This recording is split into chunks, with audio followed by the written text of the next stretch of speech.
Thank you, mods.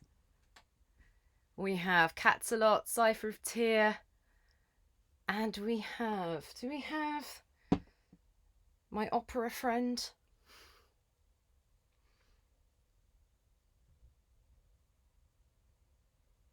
We do have an opera geek. Fantastic. Absolute superstars. Thank you very much for holding the fort. The headphones are back in. The fireworks are back. Yeah. It's been a real old admin day. That's mainly why I'm late, because I very much misjudged how much dinner would take to cook. What have you been up to today? It's Monday.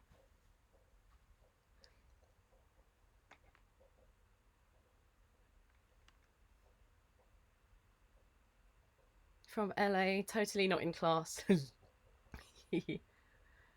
Meetings. Hello from the Philippines. Bless you. Work meeting, ordered in groceries, and now want a nap. Yeah, that's fair.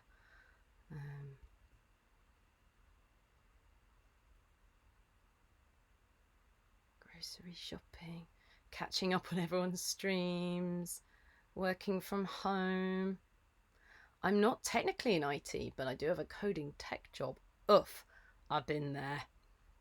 I was a cloud infrastructure engineer, for what that's worth to the one or two people that know what that is.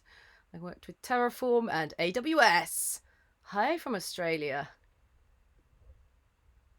Hi, Northern Germany. Psychology work that you're avoiding. Well, you can keep avoiding that work if you want, friend. Hey, Brazil. Hello, Manchester. Sweden. Virtualization, duck, Larry. With an edge to the cloud, you can keep your cloud stuff. Yeah, well, I learned that the hard way. AWS, no, sorry to your past. It was fine when I was just making what I wanted to make, and it's just me doing my thing. Once people start bossing me around and telling me to do pointless things, it all gets a bit different. There are totally fireworks tonight. Latino Man 117. That's why we have the headphones in. They just started at 8 o'clock on the dot, because word gets around. Hello, France. Did you stop doing engineering entirely, Sam? I want to get out of tech so badly. Yeah, I wanted to get out of tech so badly too, and I did. I was recording the game while I was working a full-time job from home, but because IT is incredibly well paid, mental health aside, I managed to save some money for the first time in my life. I'm in my career of choice in a place of comfort and enjoying that very much. Thank you very much. Hey, Tennessee, California. Why is there fireworks? Because I'm in London. That's why. That's what we do for half the year. Hello, Ireland, Indiana, Kentucky. I worked in bars for years and years, and earned nothing, because we don't tip here in the UK, and that was a lot better for my mental health than the tech job that earned me a shit ton of money. Yeah, there was just something. It was consulting as well. I think it's the consulting layer that I had a problem with.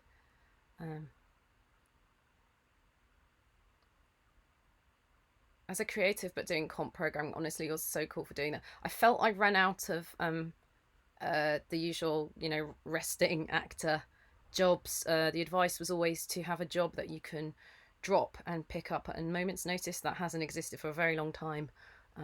Yeah, so sorry, we won't be taking any questions, 5D. We've got many from the Twitter. We got through half of them last time, and I was going at a lick, and I was trying to answer them all. Yeah, exactly, Opera Geek. I taught myself a bunch of extra skills because in America you don't survive on an arts degree. Same in the UK. Who would have thought? Should really learn some German. You guys subsidize your actors. Yeah. Sorry, Survivor D. If you if anyone in chat tonight wants clarification on something I'm saying, there's some very general questions in there too. Just shout out for clarification. That's kind of why it's a live chat as well. Just want to make sure everyone's on the same page, because some of these things I've said a few times and I get misquoted.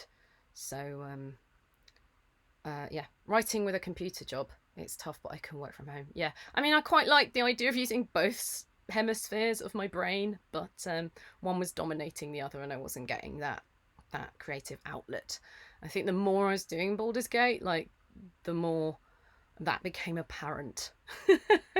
But then I really, really enjoyed doing Baldur's Gate. It was a real escape from the 8 hours a day I was doing. So I brought that to Karlach. Someone who's really, really happy to not be at the office job from home, the IT job with the cloud thing. That feels very pointless and meaningless. Right. Shall we begin? If I can find my phone. Yeah. And I've got 2 arts degrees. I've got one in acting and one in English literature, because, you know, why fucking not? The second one was a scholarship. I'm still paying off the first one. In fact, I only started paying off... I only started paying off the English degree when I got the tech job. Because there's boundaries, like you only actually have to pay it off if you're earning so much. But obviously with all the interest of years and years of interest on top. So, yeah. Sorry, catching up with a little bit of more chat there.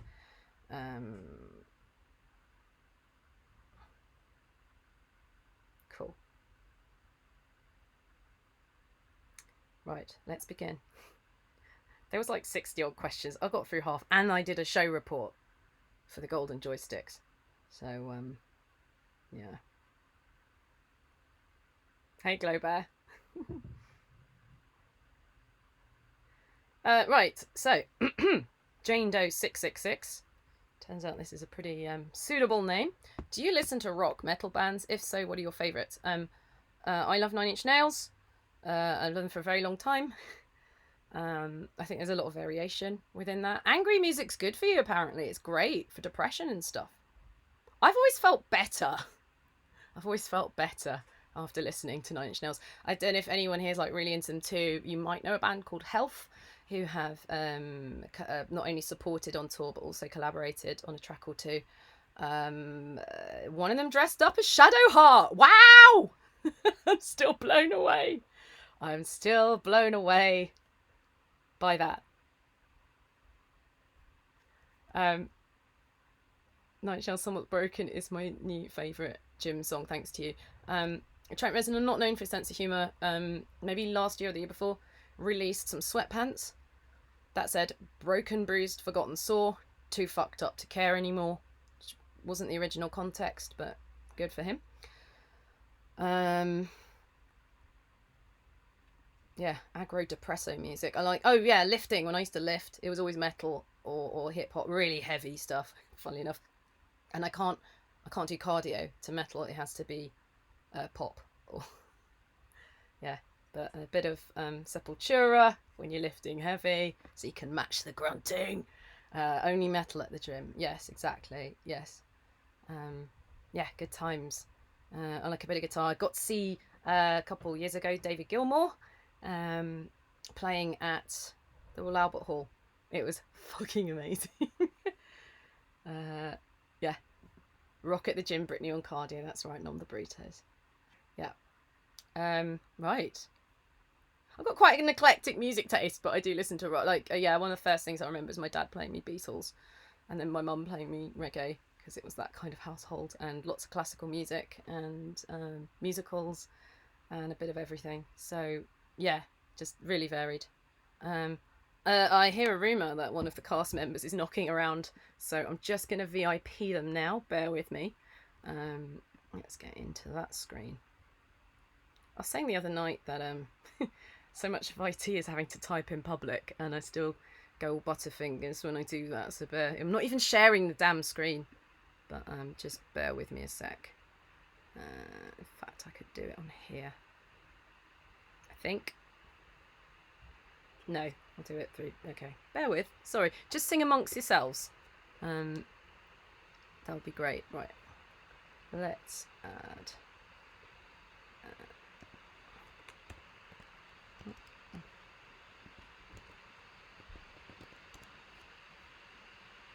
Oh yeah, I can see his avatar now. Mr. Dave Jones. Mr. Dave Jones. I guess, like, if you guys follow him, you can tell me if he's a big old fraud or if it's the real Dave Jones.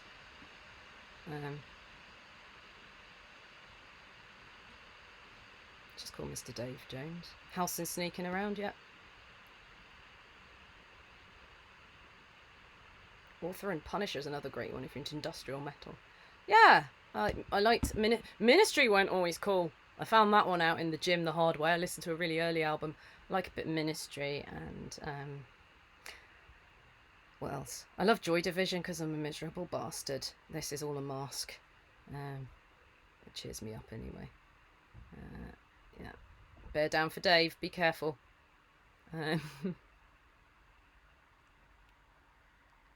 Right, sorry. Done one question. This is nice. Tien says, this is done. Sorry, I'm multitasking. This is great for broadcasting here. Cool. Yeah. Right. Right now, Tiernan says, has acting always been your dream job, or is it something you realised you were passionate about growing up? So, as I like to do, just rip someone's question apart before I answer it. Acting isn't a job. It's a series of contracts where your current one may be your last. There is no career trajectory. When I was a kid, I was very exposed to that kind of world. I was very shy, so I was sent to weekend classes, an hour each of singing, dance, and acting, and I could always see what I could see and hear the singing and the dancing, but I couldn't work out how the acting worked. And it seemed to be a lot of precocious kids shouting at each other, so that was very much on the back burner. But I always liked imagination games in the playground, these very long sprawling epics that we would come up with over the space of years. I loved reading books. I got a really nice teacher who was inspiring, introduced me to Seamus Heaney. I've got Irish heritage on my father's side, and that just got me in, that really connected with me for the first time. And I became quite good at writing about reading books, and that's how I ended up doing an English degree. And I love storytelling. At A level, which is just before uni, I studied psychology, biology, and English. And if that doesn't tell you that I'm obsessed with humans and human behaviour, I don't know what else will. But there's always been an interest in that, in what makes people tick. And then when I went to university, I did a module on Shakespeare, and for the first time could actually understand why these plays have lasted so long, because again, about the human condition, and it just really affected me on a very deep level, not in terms of in terms of being moved, but storytelling, but going, okay, that's affecting me a lot more. I'm getting it now, much more than the written word, certainly in playwriting, but even more than novels, if that makes sense. I just loved it. I loved sitting in the dark and just watching this thing. I've a very safe place for me. I think, like, I'm not a crier. I cry in the cinema and in the theatre, and in dark rooms, in rows, when I have to be quiet. That's when I like to cry. So yes, I am Jamaican Irish. My mother is Jamaican. My late father was Irish. Queer Coven also did the same 3 subjects. That's really awesome. So that answers that one, I think. It just sort of became more so, and as I understood things like subtext, and this thing isn't just yelling at people, it was good. And then it was really cathartic. I got such a release out of it, and it's such a safe place because we're playing. It's called a play. We are exploring difficult things sometimes, things that are difficult to say in person. We're doing that in a really safe and controlled space. So I found that very, very cathartic. Hey, Awkwardish Panda, we have a raid! This is a boring old Q&A. I hope you enjoy.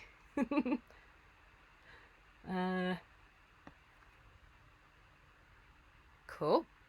Yeah, I cry about shows. That's what I cry about. Which is nice, right? That's the sort of thing I want to be crying about, because I'm moved, I'm invested, and I guess there's something with maybe your nervous system being in the dark, the heart rate coming down, being more relaxed, feeling safe. Hey, Amelia Tyler! Yeah, something about relaxing and letting yourself feel it. And I think it's just a great place to, I said, safe place to explore those ideas, to explore what it means to be human. What a great thing. And what a privilege to be able to do that. So, next question. Songbird, N7. Is that a reference to Mass Effect?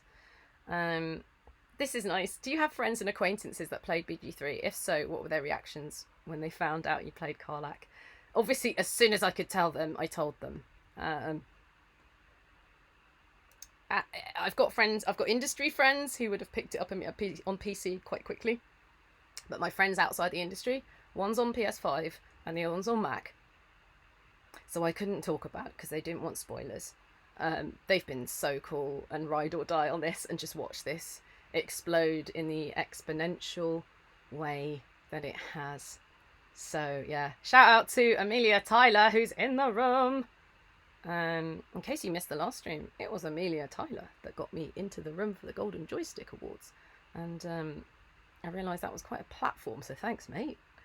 And I didn't fall over or fuck it up, so that's good, yes. A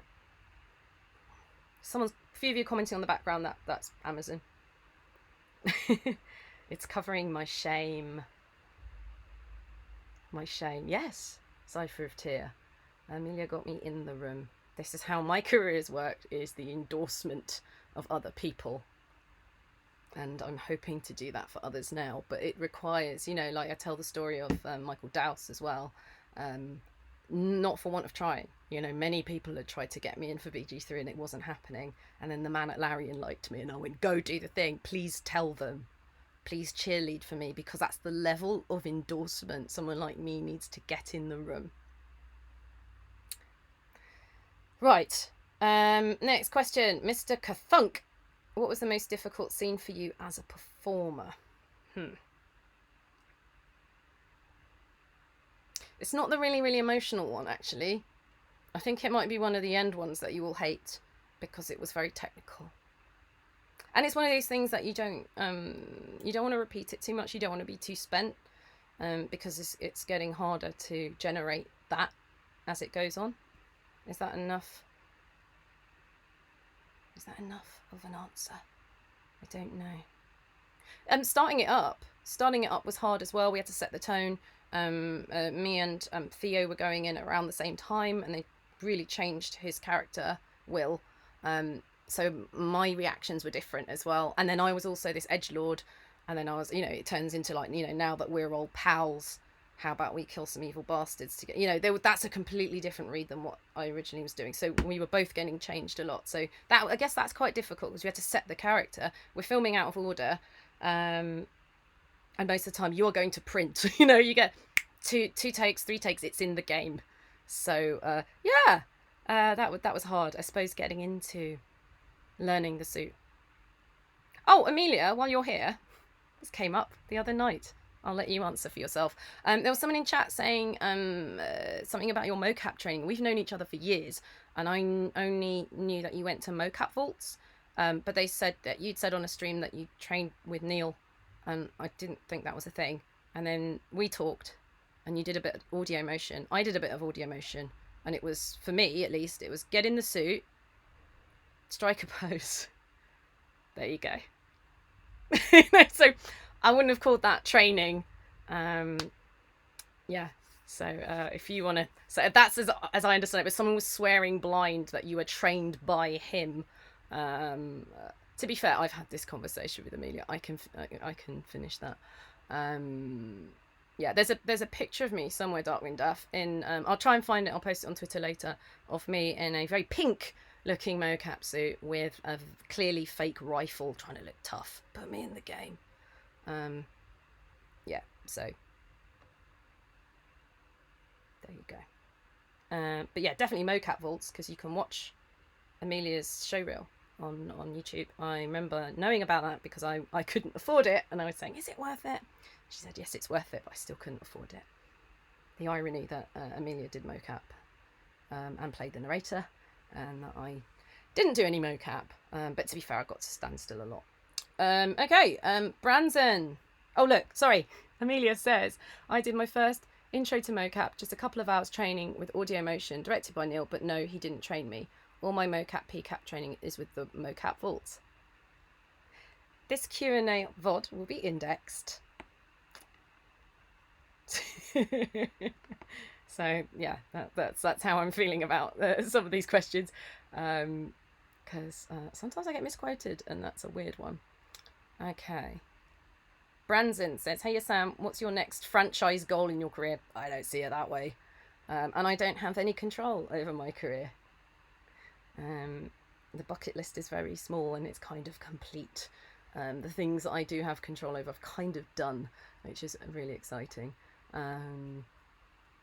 Yeah, so yeah.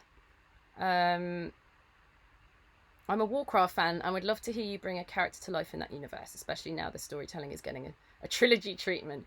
Warcraft, it just goes on forever, doesn't it? Like, I've got a few friends that have been doing like the audiobooks and games, I think. It's everywhere. 1,000,000K. 40K. Yeah, it will outlast. Well, it's a lot. There's a lot going on.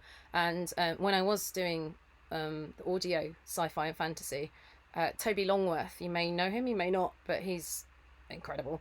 And he's also played Judge Dredd for Big Finish as well. I've known him for years and years. And he said, "You're a geek. Go and talk to those Warcraft people. They need geeks like you, geeks and nerds." And I never quite made that call, but yeah, well up for it. Sure, why not? Yeah, it's all good. Okay, next question. Lou Photo UK says, they wanted to say thanks so much again for your amazing performance as Karlach. Had the date scene, which one? And the emotional chat broke me. Did you have an opportunity to be additional characters, or was Karlach the only one? I heard a red tiefling in the city and thought they sounded like you. Wasn't me. Sorry. It would be interesting to get cast as another red tiefling though, as the no. Yeah.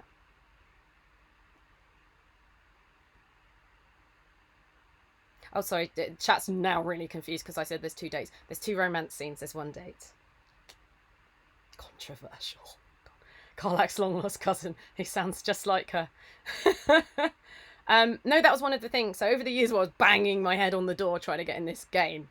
Kirsty had recommended me for Karlach, and no one cared. I had offers of tiny roles, and I thought, if I do that, I'm not going to have a chance at a big role in this.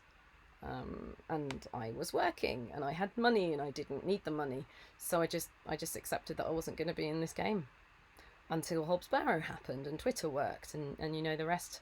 Yeah, so it's one of these things. But somewhere out there, I have on my computer. Neil talks about it as well. Originally, they asked us to do a few lines of each sort of race, as it were, and they said 3. He says, "Oh yeah, I did 10. I did 10." Varying degrees of okayness. I might need permission to share that, so I'm not making any promises, but there's some fun stuff. There's some fun stuff in there. Right. Okay. Connor from around. Okay, we're getting into the real stuff now. We're getting into the real stuff. Here we go. Fuck, marry, kill the companions in Baldur's Gate 3. Will Shadowheart Lae'zel.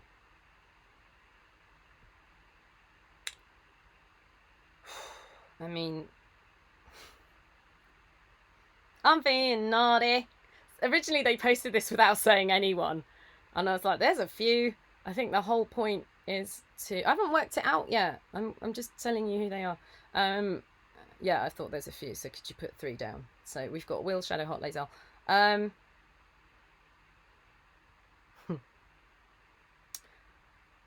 Fuck Lae'zel. Marry Will. Kill Shadowheart. Based on my origin run, I've got a lot of respect for Lae'zel and her mating rituals, and Karlach hasn't had sex for 10 years, and she's really not fussed. Will isn't gonna fuck. He's gonna court me for a year.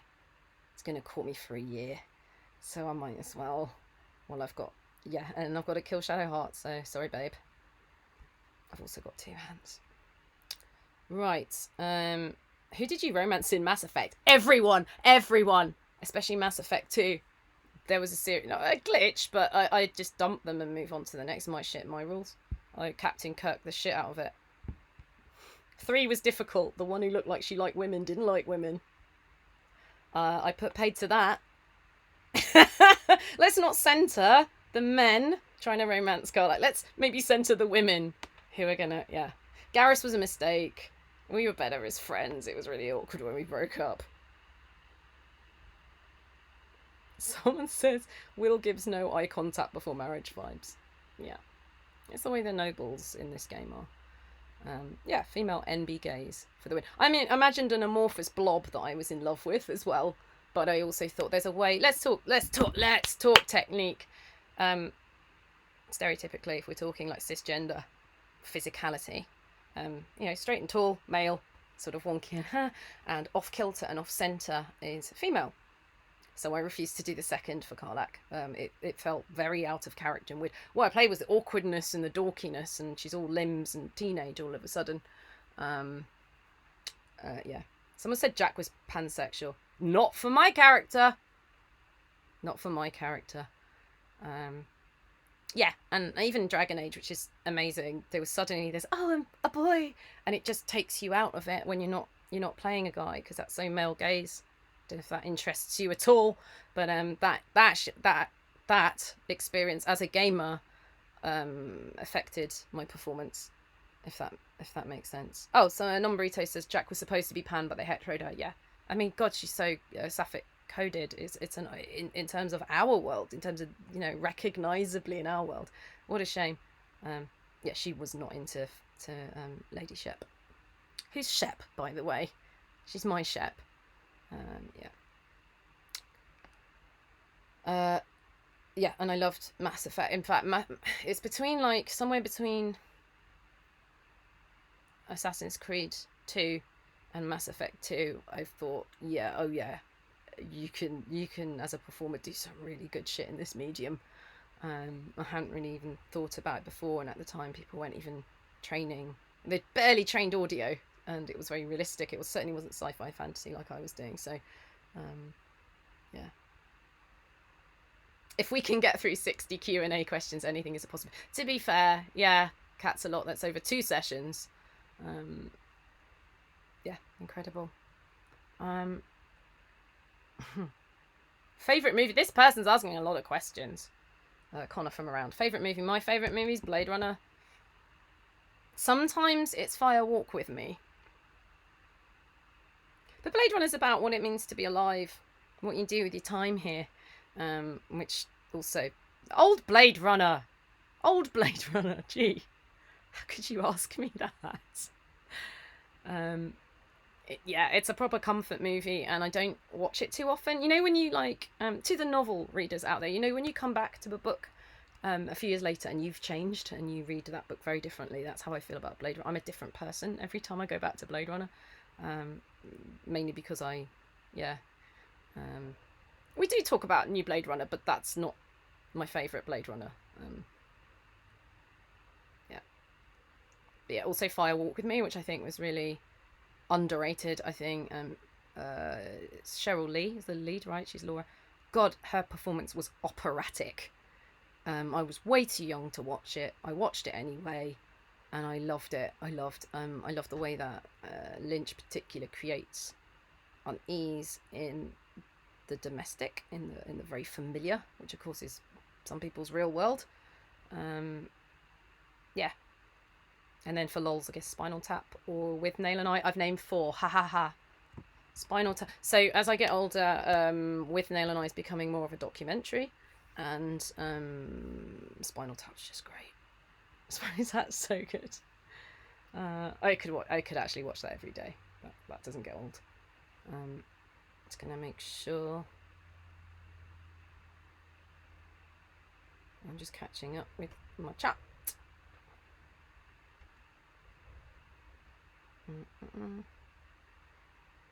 Pride and Prejudice, yep, amazing, great book, really great book. and I like the old 90s BBC adaptation. It was so good. It's alright, JFC Fuller, you don't have to get with Nan and I.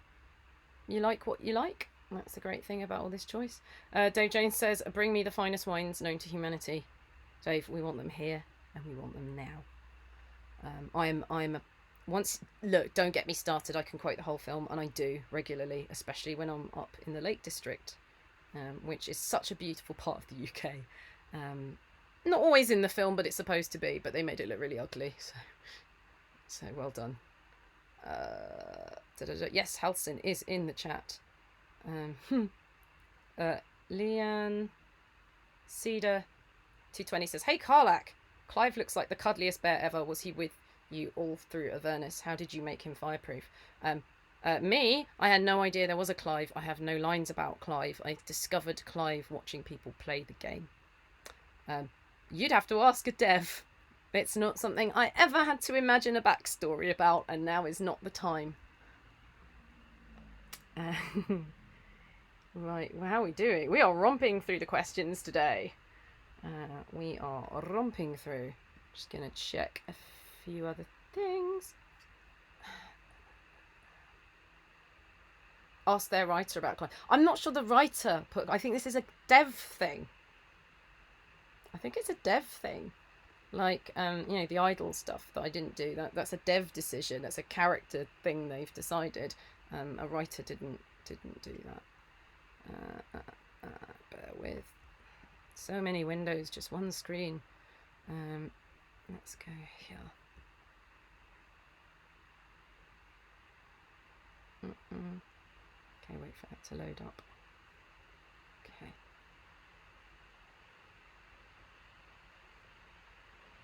Stuffed owlbears. We need to keep asking Larian to give the actors more work. I wish it worked like that, but thank you. All right, we have another raider. Hello, 16-bit Eric.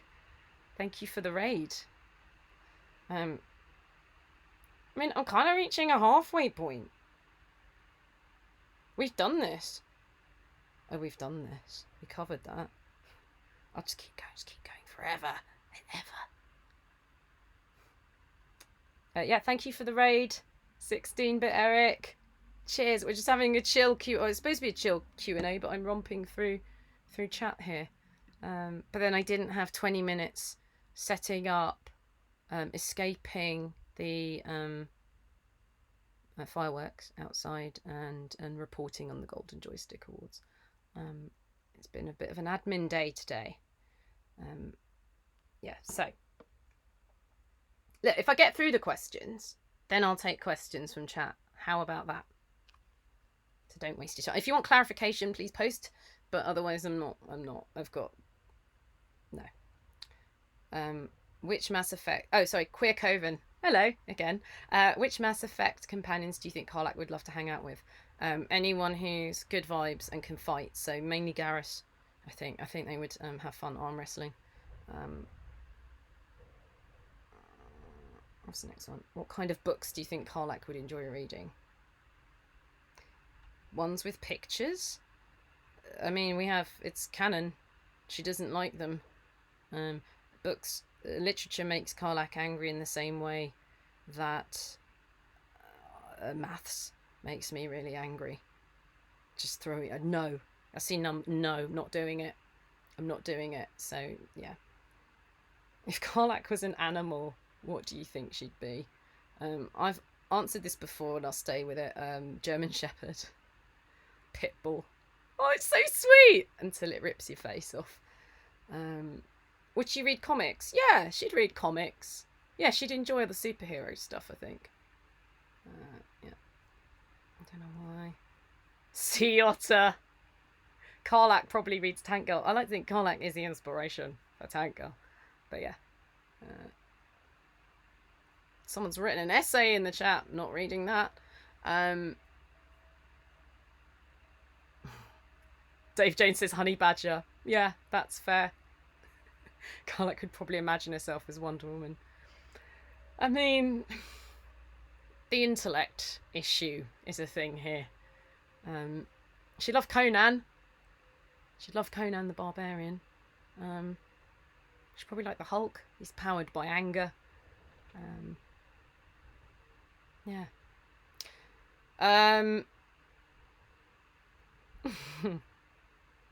Will there ever be a DLC that will give Karlach a good ending to her story? So that would be breaking NDA to answer that. And controversially, that's not my job to judge the text. I'm very happy with the words that I was given. My job is to embody that and to make you believe. And I get the feeling that everyone's really salty because you did believe. So I feel my job is done here. Did I do well, chat? Yeah, talk to Larian. It's not on me. I don't think getting the actor to beg for DLC is great. The best way for the actor to ever work again. Reputation gets around quite quick. All right, so here's a question I don't understand, so I'm going to throw this to chat. Shock Dragoon says, will Karlach and Gyro Zeppeli, I don't know how to pronounce it, get along? He's from Cowboy Bebop, is that right? Because I watched it a long time ago. And I can't remember. Would they? Would they get... Look, if he can fight...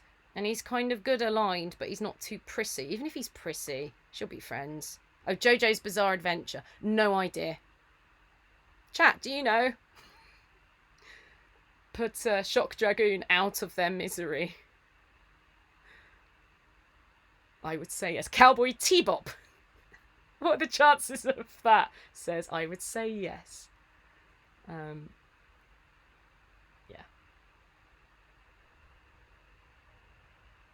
And it's hard to talk about endings because it's a spoiler. It hasn't even come out on the Xbox. Just chill. Yeah. The other thing is that's occurring to me is she's a Viking. She wants to go out in style.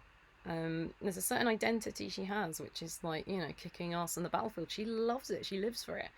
And why not go out like that? Go to Valhalla, you know? She wanted to be a hero. She gets to be a hero.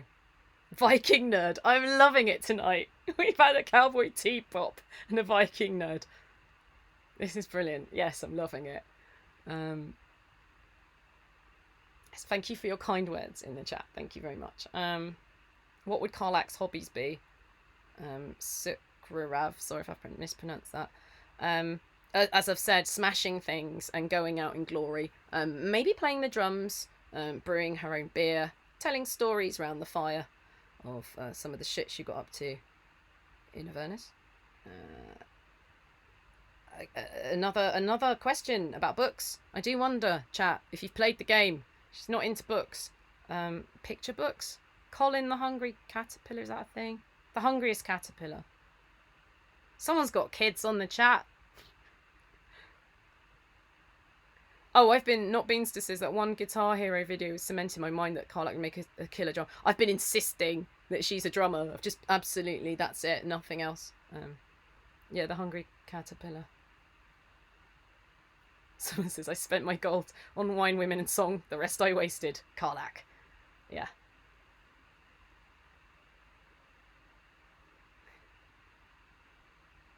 I love the band video someone did of all the Yeah, I think it's from Rock Band and they've just modded the characters in. It's brilliant. Actually, request, if you can get her drumming on Ace of Spades, that's it. That's canon for me. That's the song that's in her head. That's the song of her life. It explains a lot of what's going on. It's happy aggression and really, really, really fast. And that feels that's her. So, done deal, I'll ask. Thank you. Yay! Right. So, Unsalty Saltine said, as a librarian, I'm always curious about favourite books, yours and what you think Karlach might like if she's a reader. Okay, I can talk about mine, not Karlach. Karlach doesn't have the book she don't... There's a whole thing about, like, if Gale makes me read any of those tomes, I will scream. So, yeah, no. But I have, unfortunately, a degree in literature. There are many books for me to choose from. I think 1984 is a perfect book. I think it's pretty gets the point home, is always relevant. George Orwell was an incredible writer. I've sort of turned more to factual stuff. I'm trying to think of fiction. Anything by Neil Gaiman. Not saying that because I know him, but also because I know him. But also, you know, they're fucking amazing. I loved American Gods as a book. I had the music in my head as it went on. I'm trying to think what else. Because I'm thinking about readability. Rereadability. And I don't often read books. They tend to be factual. I watch a lot of documentaries and I read factual books. So, so I always get a question about favourite now, and I'm like, I don't know, I can't pick. It's whatever I'm in the mood for at the time. Someone said, I bet Karlach would like Sandman. She'd think Death of the Endless was cool as hell. And it's got pictures. It has got pictures. So, yeah.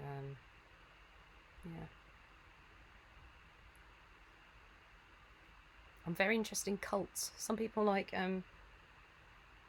true crime. That's a bit much for me, but I do like a cult. I'm always interested in how that's. It always ends badly, but I'm always interested in how that how people get swept in. So next question, Final Fantasy. In Karlach's opinion, what would the pros or cons be of dating each of the other romanceable characters? There are no cons. She's getting some. Karlach hasn't been touched in 10 years. So no cons, all pros. Let me try and work out if I can think what that question means. Yes, they are all flammable. BG3 is a dating sim with side quests. Don't forget. Let's have some respect for it.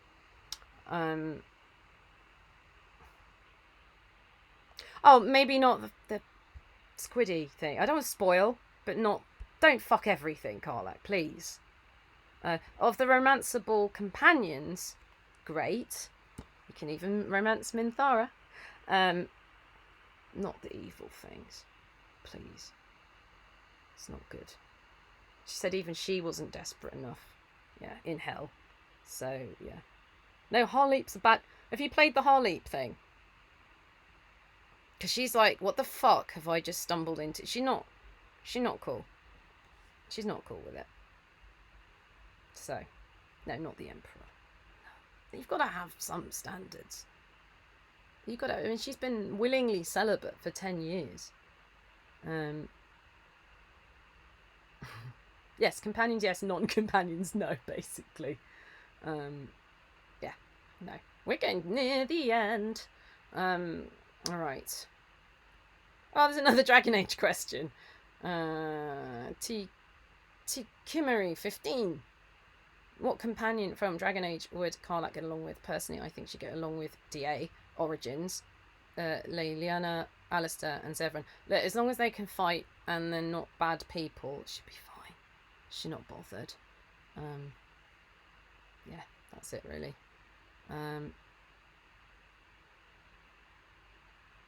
Liam J, I think. Liam I. Hudson. Can't make that out. It's got lots of underscores. Out of all the Speak with Animals performances you've seen or heard in game online, do you have a favourite? I think they're all amazing. They're so unique and thought about, and everyone has an attitude and an opinion, and most of the time they don't tell you anything helpful, much like my experience in tabletop D&D.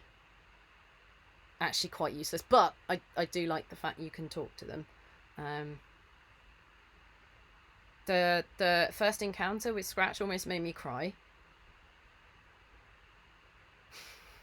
Dramatic irony, because you know, and he doesn't know, and he'll fight, and then you have to kill him if you forcibly try and take it. It's really bad, really bad. Yeah,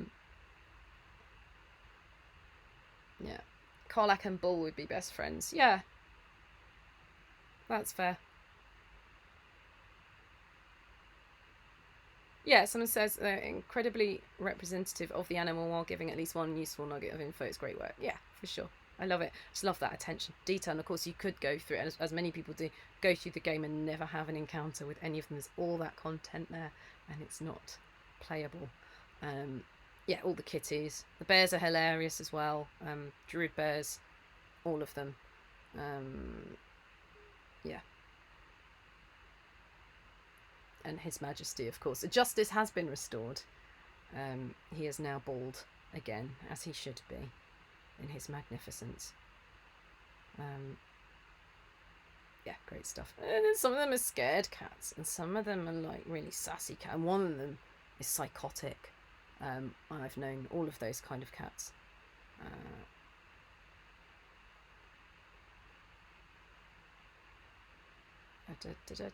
So just making sure I can see everything. I'm going to string this out now. I've just romped through the questions. I think we had some really like difficult ones before, and as I said, I sort of rambled on a bit more.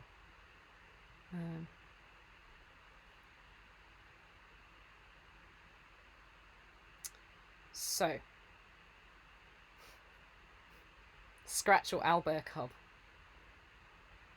I mean, Scratch is a dog. Scratch isn't going to rip your face off. Not at all useful in a fight, but that's normally not how I judge animals in my life. Someone says, how did Karlach break her horn? I have no idea, but my headcanon is she was playing the equivalent of British Bulldog. You either know that or you don't. Where every kid in my school played that. Fell on their new adult teeth and just lost them. And she played the Faerunian equivalent of that and just broke the horn off. And she's been, it's like a chip tooth, she's been living with that all her life. I don't think there's anything particularly traumatic or Avernus based. Yeah, Bulldog got banned at our school. Yeah, we got banned. But then I've been talking to older people who got banned at their school, so it's always getting banned or something. It's like this legendary thing. The very last question on this list, and possibly the most important of all. Would Karlach dance to K-pop songs, or at least do a jig? I mean, in terms of the animation, it looks like, to me, she's dancing to Gabba.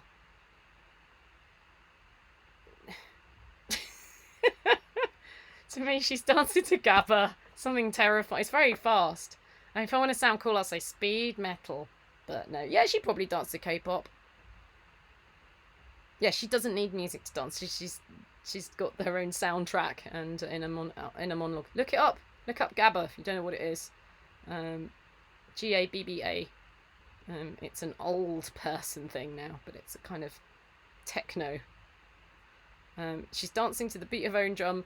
My Karlach plays drums so badly, and she's not going to get any better. Someone asked if I was playing as Karlach, or really. Up till quite recently, I was doing a very, very painfully slow Karlach Origin run. The sort of video games I play, things like Assassin's Creed, Zelda, Dragon Age. I hit things with sword. I hit things, I get the treasure. So Barbarian makes a lot of sense. Also, Barbarian doesn't require as much knowledge of D&D, and my very first character in D&D was a barbarian. So you know there's form there. Plus, there's a load of her talking to herself, which you won't get if you don't play as her. So there we go. Yeah. Disco Elysium. Someone just mentioned Disco Elysium. I love that so much. That is one of my favourite games ever. It was such a surprise. So that concludes the questions. So I'm going to ask the mods how they would like to, unless we just quit while we're ahead.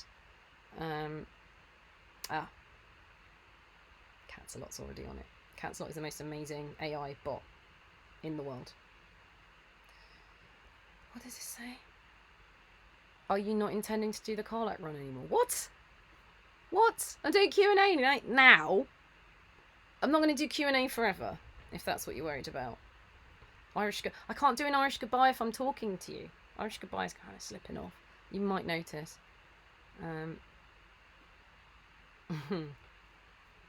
Yes, so I need to now refresh that. window. I'm aware that I started a bit late, and Cat's a bot. Cat's a bot. You need to change your display name. You're just coming across as too human. Favorite character in Disco Elysium? Kim, obviously. He's one of the greats. He is one of the greats. Just gorgeous, gorgeous. You watching his slow realization of what Harry actually is, and that he's stuck with him. Not Kuno. Not Kuno. Gee. Not a fan of sassy kids in games, believe it or not. Not a fan of Moll. She's very good. Very good actor. But, hell no. Sci-fi, I have a document with the questions on that Cat's a Bot made. So, yeah. So I'm going to try and refresh that. For some reason it's not helping me in any way to do that. So I'm just going to go... Oh, here we go. Let's have a look. Oh, yes.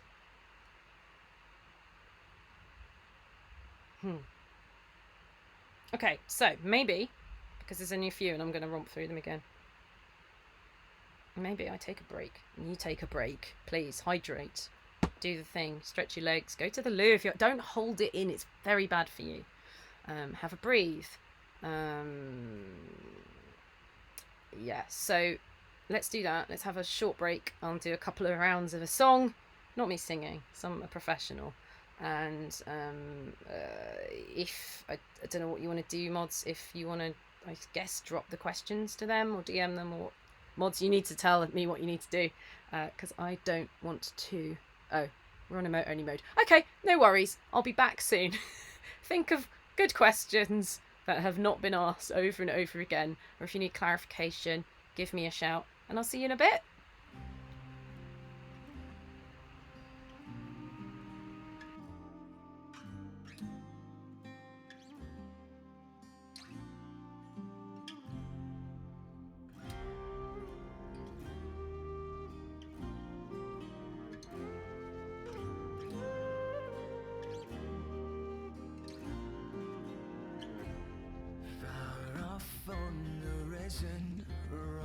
Its demons bane, plagued by the scars and the thoughts that remain. A way to resolve, but no way to forget.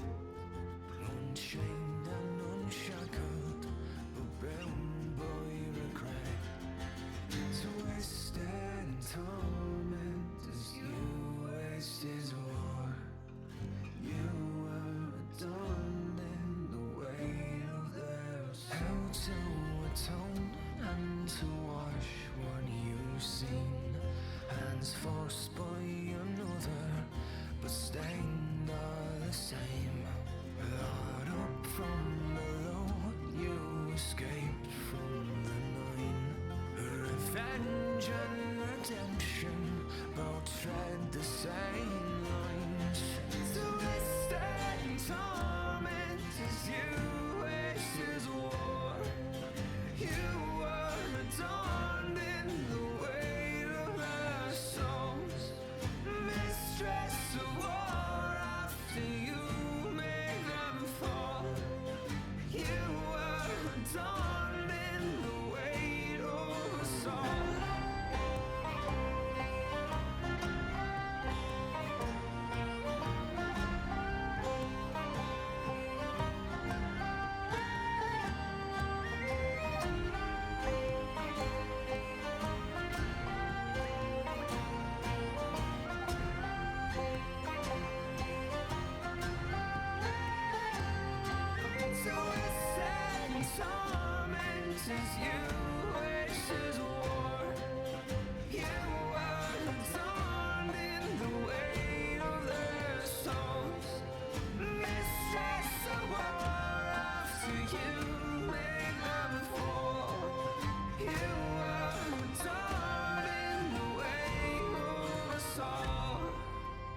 Far off on the risen road sits demon's bane, plagued by the scars and the thoughts that remain. A way to resolve, but no way to forget. Unchained and unshackled, but bound by regret. Twisted torment as you waste his war. You are adorned in the weight of their souls. How to atone and to wash what you've seen. Hands forced by another, but stained are the same.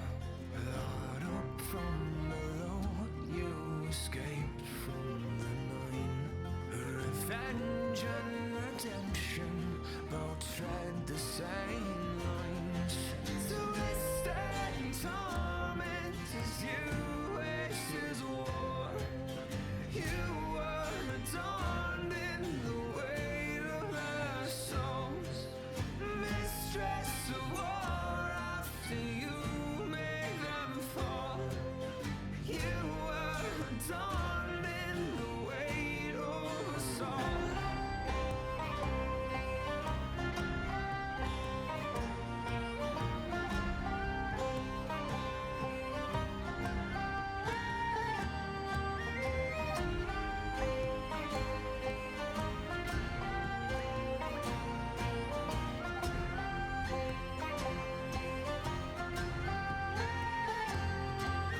Twisted torment as you waste his war.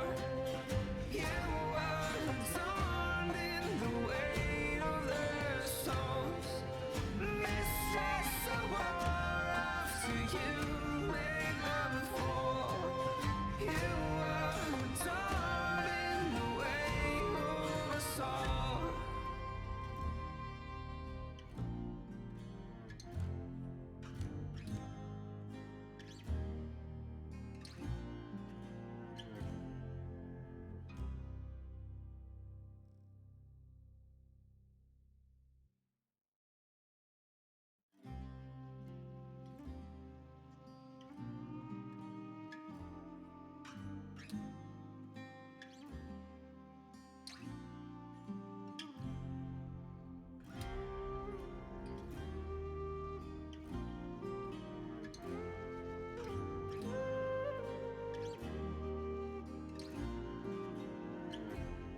Far off on the risen road sits demon's bane, plagued by the scars and the thoughts that remain. A way to resolve, but no way to forget. Unchained and unshackled, but bound by regret. Twisted torment as you waste his war. You were adorned in the weight of their souls. How to atone and to wash what you've seen. Hands forced by another, but stained are the same. Lord up from below, you escaped from the nine. Revenge and redemption both tread the same lines. Twisted torment as you waste his war. You were adorned in the weight of their souls. Mistress of war after you made them fall.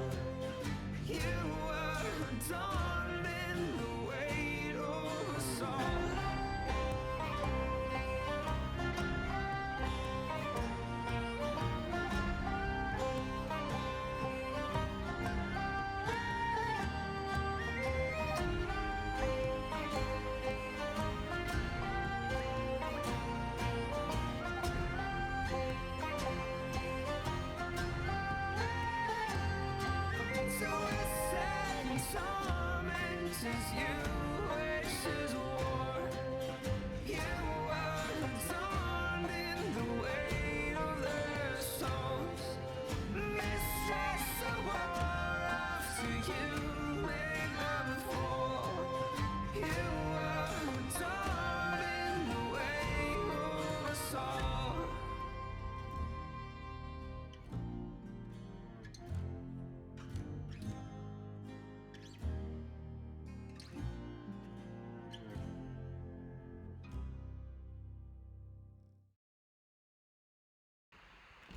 Welcome back.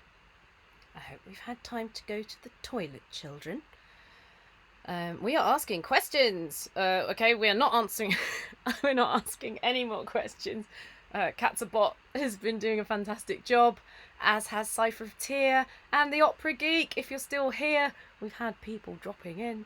Amelia Tyler and Dave Jones, and yeah, superstars. We probably answered the quite serious questions yesterday, which are now indexed on my YouTube page.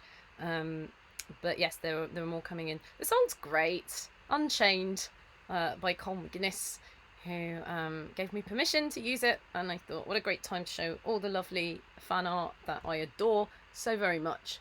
Yeah, good stuff. I hope you're well. I hope you're ready for some more chill vibes and good times. So, where were we? We need to refresh this.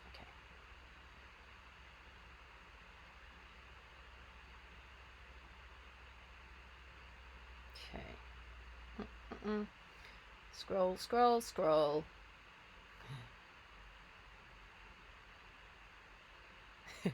King Swain says Sweyn. You sure it's not you, Sven? What was it like having to wait for the NDA to end? Being an artist and not being able to talk to my friends and family about anything is killing me. So I had the advantage of not being on it for 4 years, although I'm not sure everyone in the companions had to keep that quiet for 4 years because people were playing it and it was out. But I did have to keep it quiet for like a year, and that was very painful. And I was going, you won't believe it, I'm going to be playing the coolest character. Dave Jones says it was hell. He was on it for years. You won't believe it, I'm going to be the coolest thing. It's the coolest thing I've done. Trust me, it's going to be amazing. Please, I want to tell someone. Please. It was painful. I mean, you get your game head on every game is NDA, even the ones you don't sign NDA for. You know, people want a surprise. But I remember the timing, because we never knew like when they were going to do it. Like Panel from Hell, you're not getting an email going, oh, tonight we're going to announce your character, and you're waiting because you want to jump on that if they do, which is what I did. But like 2 weeks before Karlach was announced, and I was allowed to, that I was allowed to say 2 weeks before I was doing an LGBTQ panel at BAFTA, which is my pinned tweet. There are links on my link tree if you want to see some highlights, with lovely David Mencken, and I wasn't allowed to talk about it. And I was going, no, I've just been in a game. This is the queerest game that's ever been made at a AAA level. It's going to be huge. You're going to love it. I'm playing possibly an iconic LGBTQ role, and I can't talk. It's probably the best character I've played or ever will play, and I can't talk about it. And 2 weeks later, I could. So yeah. I did a talk for the Writers Guild of Great Britain. Same thing, and I said this character is the best. Just this is the best character I've ever played, and they went, "Oh, you don't mean that." They're all. There's a lot of her. There's a lot of her. As Adam Smith, I'm going to move this. Excuse me.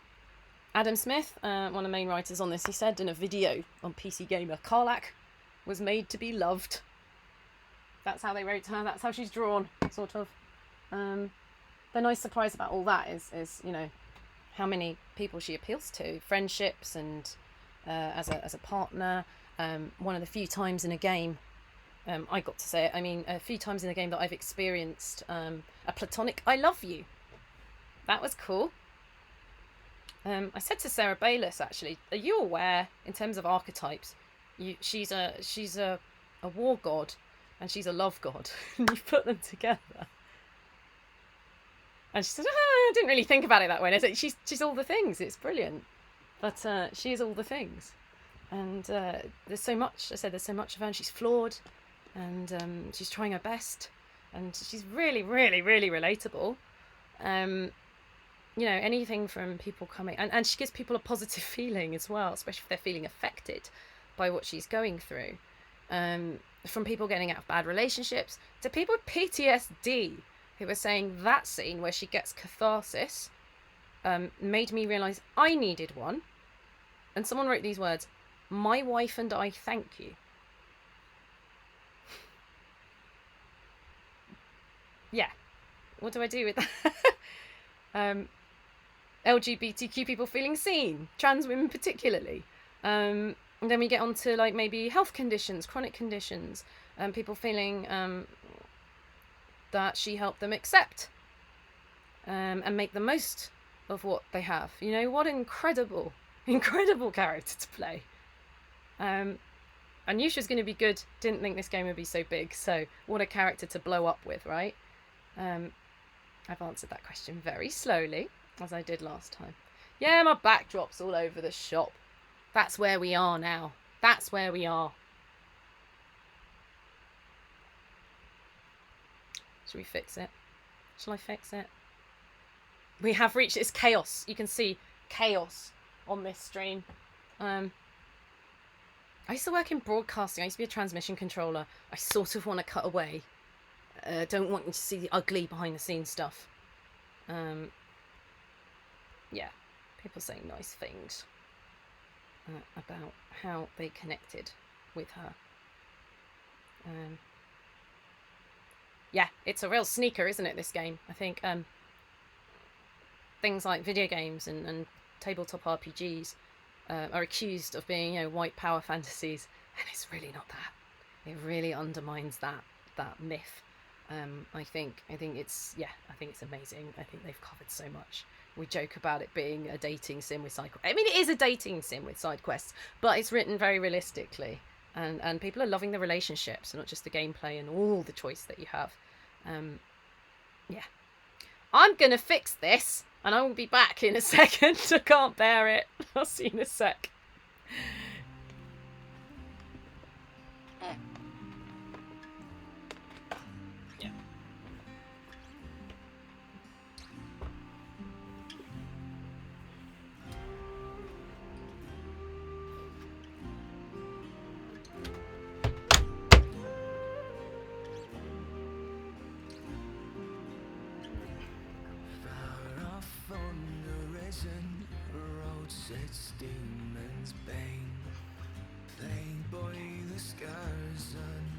Right. Right, nothing to see here. It's all under control. I'm a professional. I'm not a professional at all. Respect to the streamers. Respect to the streamers. Yeah, what a Trojan horse of a game, right? Like, can you imagine trying to pitch that game?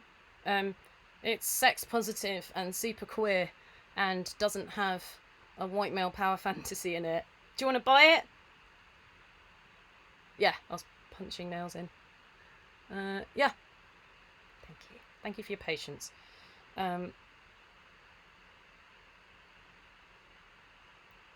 Julia does a lot. Says, "Hi Sam, I saw you tweet you have plans and are cooking for getting devs and actors together.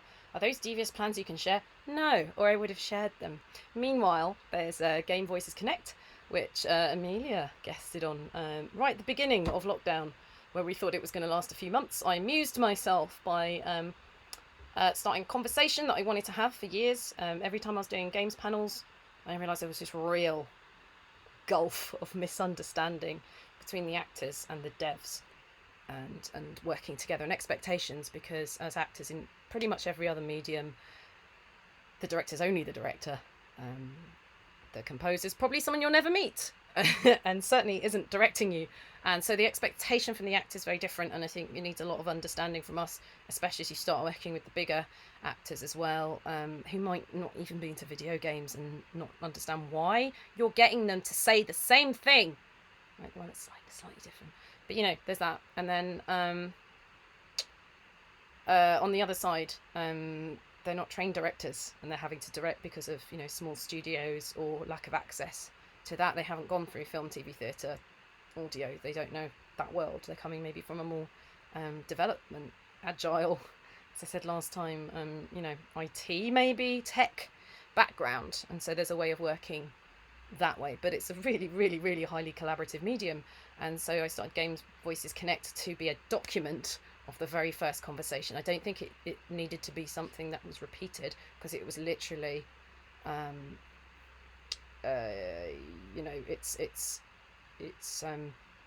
it's like a symposium. It's that first conversation of, look, this is what I do, this is what I need from you, and what can I do to help you work better. And that was it. So we split it into panels and workshops. It's like I said, there's videos on my YouTube now, and we've got loads of guests, mainly people I've worked with, because it was a freebie and I asked them to do it with me, and it was lovely, and I learned tons.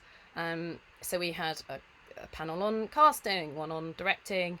There was actually a director workshop as well, so you could actually see what happens in the booth, because we, again, a lot of what we do you can't see, and I think it's partly why I'm doing the Q&A, because so much of the actor's process is hidden.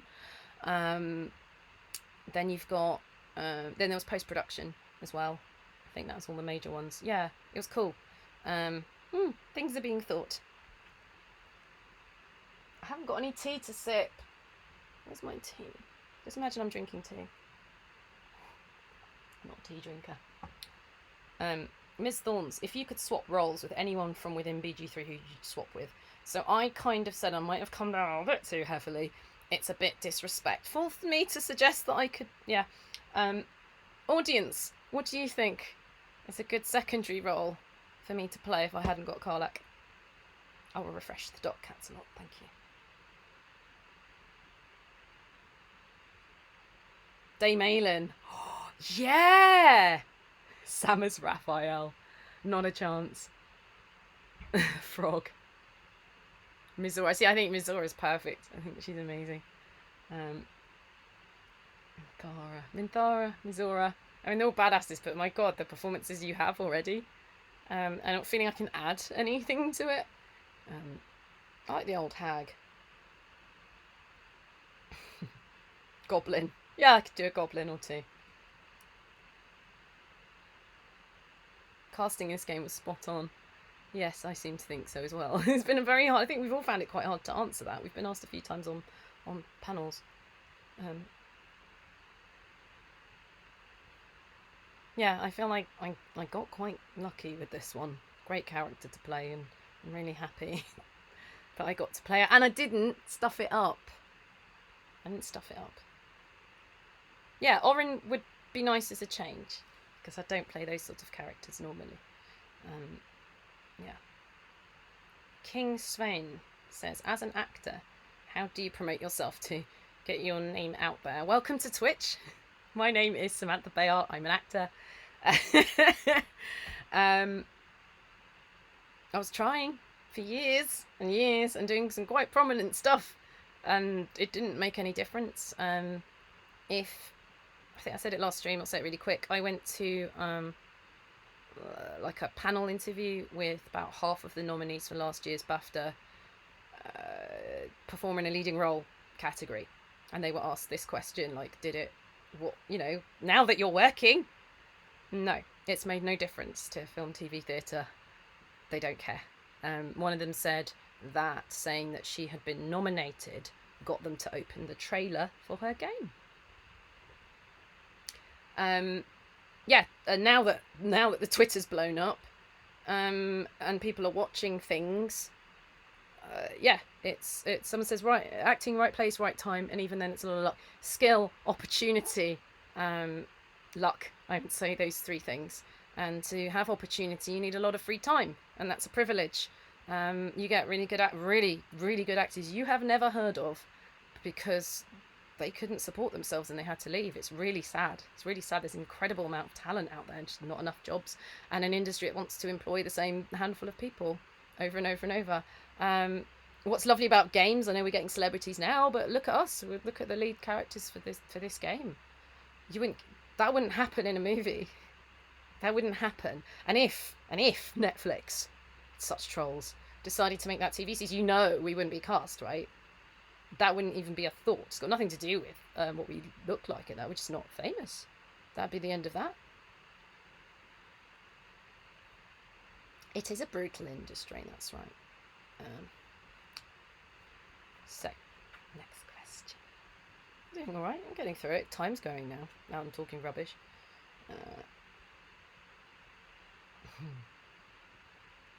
Orange Kitty says, what's your favourite thing about the Ezio Trilogy?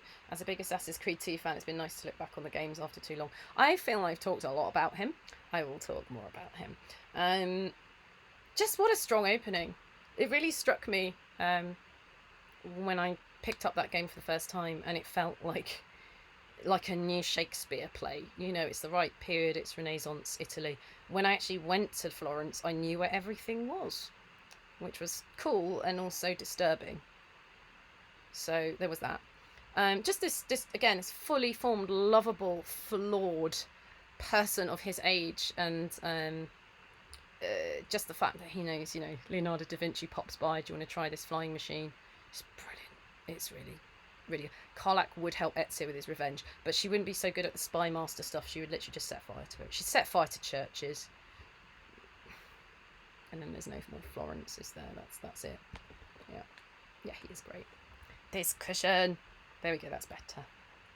Yeah, you feel like you're learning history. I went to Uffizi, and I learned about the Borgia and the Medici and the shit they got up to, and the corruption, and yeah, all of that. And it's real, and you're there, and it's quite small, and all that history happened. And going back to opportunities for artists, these terrifying, murderous families were sponsoring the artists. That's the only reason we've heard of them, because they were patrons. They were patrons.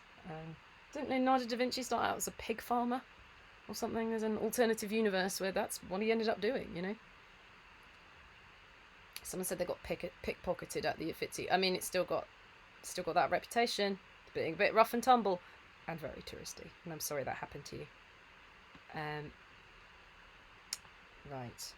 That's a good question, Space Cadet. Space Cadet. What was it like working with Larian, having dedicated writers for the characters? A lot easier than if it wasn't. The scope and scale of the narrative and character work that must have been required for this game is fascinating. And I feel that's a question for a writer.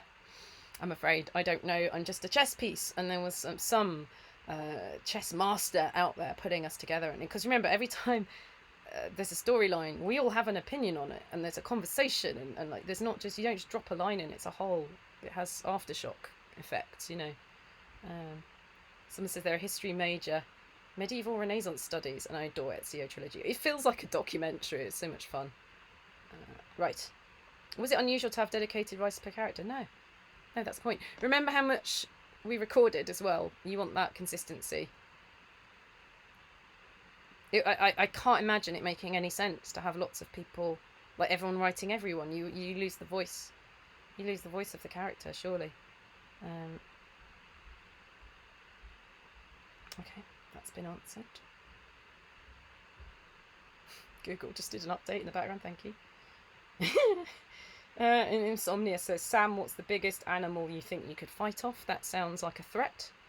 I have fought a very large seagull in Brighton. If you're from Britain, that's actually quite impressive. I had a very expensive sandwich, which it knocked out of my hand. It was still in the plastic. I may have kicked it and upset the people I was with.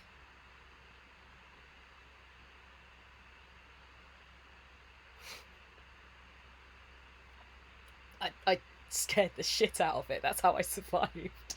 It didn't understand. It was like a reflex. I was like, you're not having my £3.50 sandwich. You must die.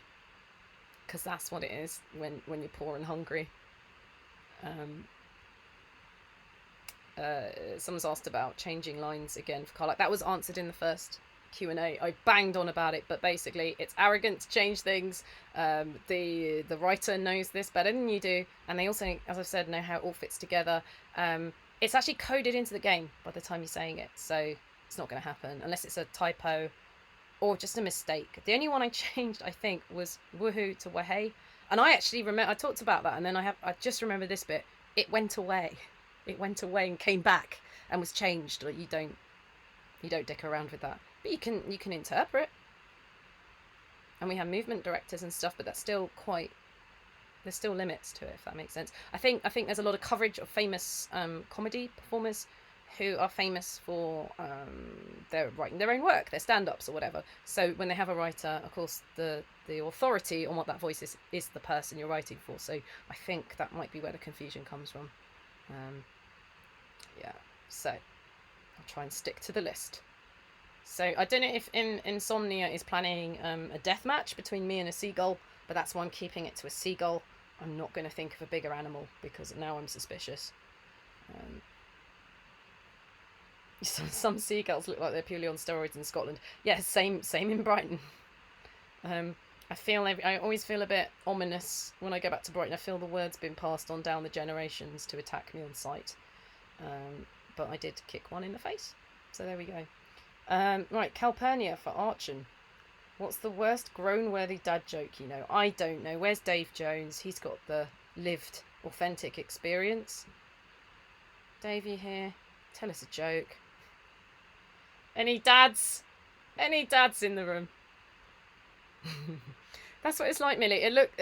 Millie says, I love that Sam is answering very deep acting related questions and chat is just showing the traumatic seagull stories. This is it. This is what the chaos, the underlying chaos. Yeah.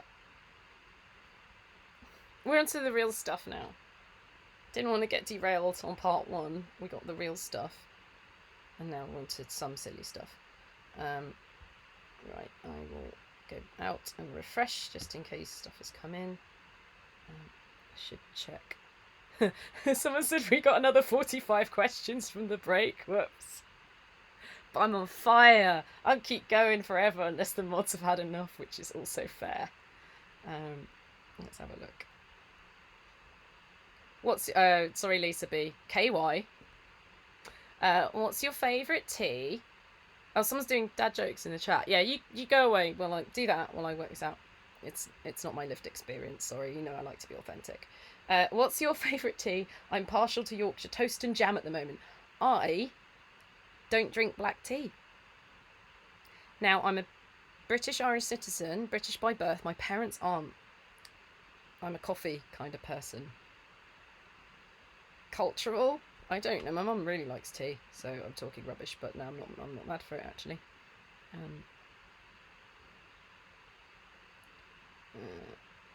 Coffee for the win.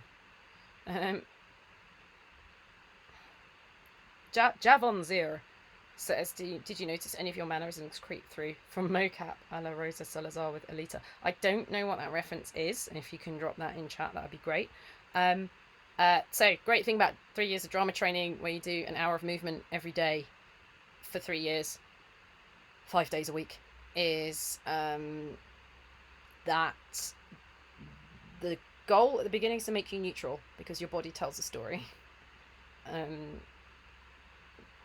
Everything you do is a story, it's a choice, or it's seen as that. And so audience will infer story from that choice. Also, it frees you up as an actor. The answer is no, it didn't. I don't know if I do. I'm quite flappy. Karlach's not flappy, apart from that one time when she got a bit flappy, because I felt she'd earned it and it was quite funny. Don't know if you know what I'm talking about. You may or may not do. Doesn't matter. My energy is quite high. I'm energetic. I bounce off the walls. Karlach can't do that because it looks weird because she's so big. I flap around a lot. There's a bit where Karlach does this. And I've seen it a lot. when she's got armor on. Thank God that's the only time I did that. So annoying. That's so annoying. Doug the Moleman says how idle animations disagree. I didn't do them. Tamara in Belgium did them. That was the exclusive on the last Q&A. I met Thierry, who's the head of the animation department in Belgium, when I was at Golden Joysticks. We met for the first time, and he ran up to me and went, I know who it is, you need to know. And we should totally get her on something, put some spotlight on her, because you really love her. Because you keep asking me about dancing and everyone about the dancing. We keep saying we don't know. But that's a human Belgian woman. So, yeah. That's a decision that was made. But yeah, standing still and being quite big in the screen looks weird. Yeah. Bless you, Amelia Tyler. I will never willingly miss a Sam stream. We're all now on Twitch, aren't we? I could just live my life on Twitch, which is a terrifying prospect. I see Dave Jones has told a terrible dad joke. Fantastic. Someone says, this human Belgian woman did the yoinky sploinky for Karlach. I think she did all of it. So I think she's done like anything. Like, again, I've said, if I'm not speaking, most likely not me.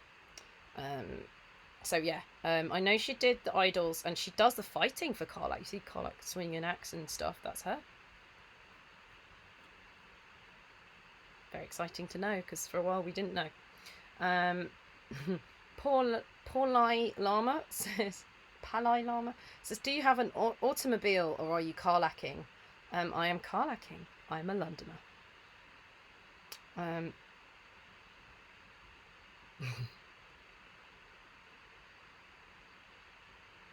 What country would you most like to travel to, and why? I mean, it's not just one. I had a bucket list with 2 things on it, and I've done them. One was New York, and one was Japan during spring, so I could sit under cherry blossom tree and die a happy person. And when the borders opened up, me and everyone I've ever met apparently went down at the same time. I loved New York. Cowboy Bebop. Films and games really prepare you for New York. It was like being in GTA or any movie from the 70s set in New York. One of the first things I saw was a vent with steam coming out and a man saying, I'm walking here. And I just thought, I'm home. Yeah, you've got to do the cherry blossoms in Japan in spring. New York City or actual NY. New York City, it's my first time. God. I'd love to see Scotland and Japan. I'd die happy with that. Yeah, Scotland's great. Love it. Right, pizza pie. Let's not argue about pizza. It's contentious. I don't want that sort of controversy or political shenanigans on this stream, please. Yeah. Everyone's got their New York experiences. Drop them in the chat. I'm not going to fight a New York Seagull. That's not happening. Silver Blades EU. Any franchises or projects that you would love to be a part of? Any of them, please employ me. I don't care. Just want to play good characters that move you. That's really it. That's the career goal. I think you quite quickly learn when you become an actor, you have no control over the sort of roles or genres or parts of the entertainment business. You have no control over that. And thankfully, the games industry wanted to employ me because that wasn't happening. So, yeah, can't answer that question really. And that goes for anything. Like when someone says, "What's your favourite sort of play?" I guess I could say my favourite play, but role to play. I don't dare to dream. It's the hope that kills you, kids. It's the hope that kills you. This is good. Viking Nerd says, Sam, I heard you mention Karlach. Probably as a person would be tight and sore from so much benching. Are you familiar with strength sports? Do you think? Karlach could probably crush as a strongman or powerlifter. Karlach's a powerlifter. I have some experience. I used to lift. It's just a little tribute to Limmy and to Karlach, bit of that. There's no body fat there, you see, chat. There's no body fat there. So I haven't lifted in a very long time, and yet it looks like I have. My bench is really poor, but the guns are away. The guns are away, cats a lot, please. So anyway, I'm showing you because during Comic-Con, that's basically all I did in pictures. I thought, these are popping under the lights. Let's give you some Karlach. What I love is more people, like, more, the sort of people that wouldn't normally, I'm saying girls are lifting because of Karlach, or they're feeling motivated. I love the idea of a sort of 10 by 8 of Karlach just on the ceiling above the bench press, just to motivate. So again, because I was trying to, we had Larbin, I talked about in the last stream, but for me, visually, if I needed a visual, because of the engine in the chest, and she's big, and I need to not do that, I thought maybe she's a bit tight. So when you see me do it, it sort of, she moves maybe from the spine a bit, rather than the shoulders are not fluid in any way. She's very wide. I'm not, unfortunately, but she's very wide. So, Karlach motivational gym podcast. Sure, I can pick music, I can put the routine together. She's not going to judge you. She'd be a terrible spotter, because she'd end up like taking it off you and then lifting it with one hand, not really thinking how that might come across. Lots of people in the chat saying they are more motivated in the gym. I will add that to the list of awesome stories that I hear from people who feel they've been affected in a positive way. As a dude who's motivated to lift by Karlach. Very cool people. In terms, Nally Wally says, in terms of games, do you prefer sci-fi or fantasy setting? I don't care. I don't know what to say. Should I do the Adam Driver? Fuck off, maybe.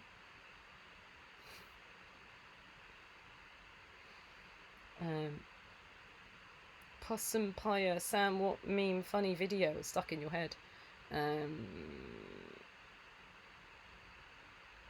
For this game, it's definitely the one. It's very specific. It's more a moment that's been captured. It's more of a moment that's been captured, which is Karlach, Paladins of Tyr, setting fire to everyone and everything, and then someone triggering a story with Astarion talking about Cazador at the same time, while she flies in and out of the background. Fuck you, Zariel! As he's like really, really quite starting to trust Tav and bond with them.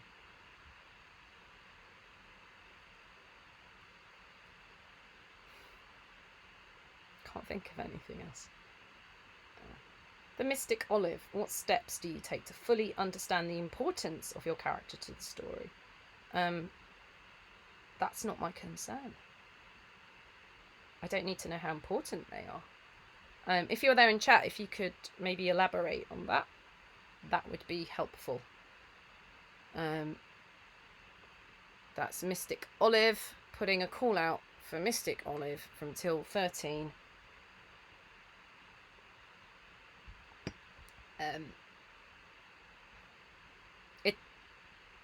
I know we've got main character syndrome now in real life, where people are at the centre of, to the detriment of everyone else. So there's that, but it doesn't help me perform. And it's better than the question I thought you were asking, which was to describe my entire process of preparing for a role. Yeah, importance is the word you used. I'm not quite sure what you meant. It says, my wife and I both have a crush on Karlach, please advise. I've got two hands.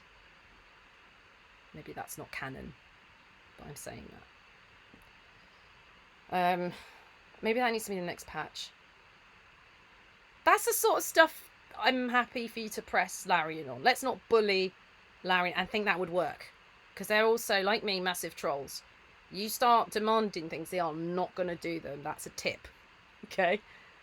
But, ask them for the husband-wife threesome. I'm sure they could knock that out quite quickly. Right, Pink Ranger. It says, I heard in an interview that you recently went to Japan. Was it this interview now that I'm doing? If we reached Inception, I'm going in spring. What are your top 3 must-to-dos as a tourist? So Japan's quite big. Depends. Like, I thought this could be it. This will be the once in a lifetime. So I did a trip with a travel agency that will arrange all of that for you. And because the language difference, and because the way the trains are set up, and bullet trains versus suburban trains, and we were going from city to city to different hotels, just got them to do it. If you can do a round trip, brilliant. Stay as long as you can. Zelda, Breath of the Wild, prepared me for some of the shrines. I even saw a Triforce. I'm not joking. I saw a Triforce. That's some ancient family crest thing. That I did look it up while I was there. I went, what? But yeah, and I think a Buddhist temple. But then the Shinto ones are next to them as well.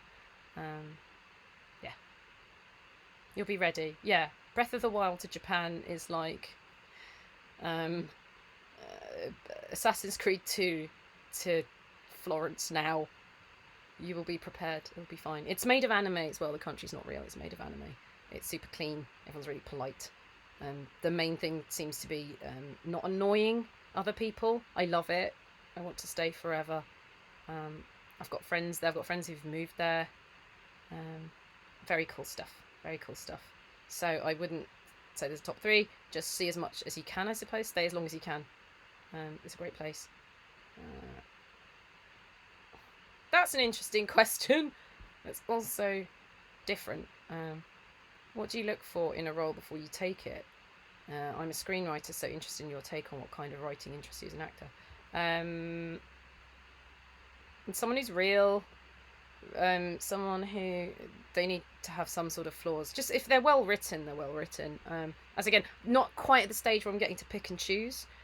Quite the opposite.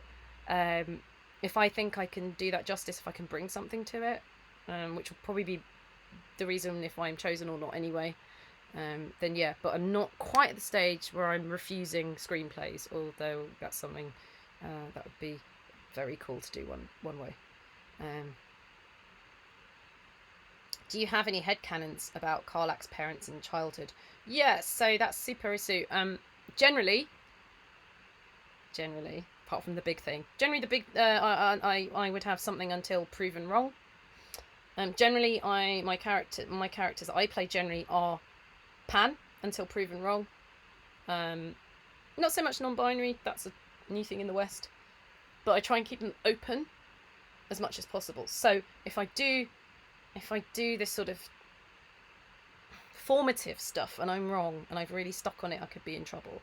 That's one of the big things that comes back about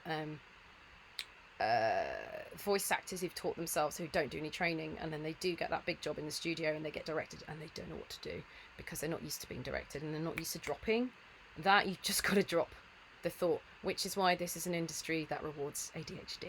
You must have many ideas and not be attached on them. Yeah, so I did, and then I would change it. Her childhood sometimes was her relationship with her parents was always good. She'd always lost her parents before she'd met Gortash, and that's kind of how he got her. In my head, as soon as her father died, she just quit school. She was done. She didn't like reading books anyway, and one thing no one ever talks about, she was tall for her age. She was always a target for gangs, and if she's got a little bit of a criminal thing going on anyway. Yeah, absolutely ripe for the picking. No parents to look out for her, no family, and yeah. Sorry, spoilers. It's not a headcanon. That was actually happened. She loses them young. So yeah, I think it was happy. She says in game how they struggled. She talks about her mother dying, her father dying, and what they meant, and that's when she sort of fell off the wagon, really, and was prey to the scumbag who hired her and ruined her life. She also talks about, and this is why I say she can't be a child in my eyes when she went to Avernus. She's a bodyguard, and she was taken seriously. Even if she's all lanky, she can't be 12. In my head, he wouldn't have hired her, and yeah, some said they were 5'10" in 5th grade, can confirm that people always want to step to you. Yeah, she talks about using the money from him to buy them a better life, and that's how she justifies a lot of stuff she got up to. I'll tell a quick story. Time's getting on. I live next to a guy. He was a kid. I was a bit older. I moved out. My mum's still there, so she knows him. He was so tall by the time he was 14 or 15 that his parents had to physically keep him in the house over summer or escort him if he was going out, because gangs were waiting for him on street corners. They were literally going to recruit him, and he's very sweet and innocent, and he would have done it, and he would have ruined his life. And that's why I had in my head some of the Karlach stuff. It's that. And he, lovely family, parents are alive, just making friends, just hanging out, making friends with that 14 with terrible judgment. That could have been him. And yeah, grim. There's no real adulthood. Once you have a criminal record and that, your options are going to be. He's all right. He's had a great life. He's an adult. He's been an adult for a while. He's a father. He's happy. But there's that period where you have the appearance of an adult and the mind of a child, and that's a very vulnerable time.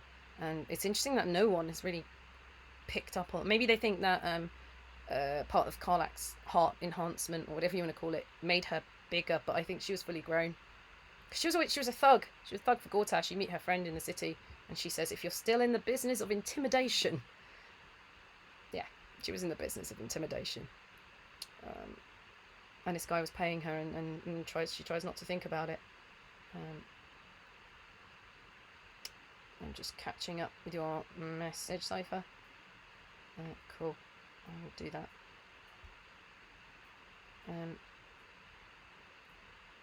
Our course says, have you been recognised by voice alone since BG3, and what has been your funniest or best encounter as a result? No, quite the opposite. Quite the opposite.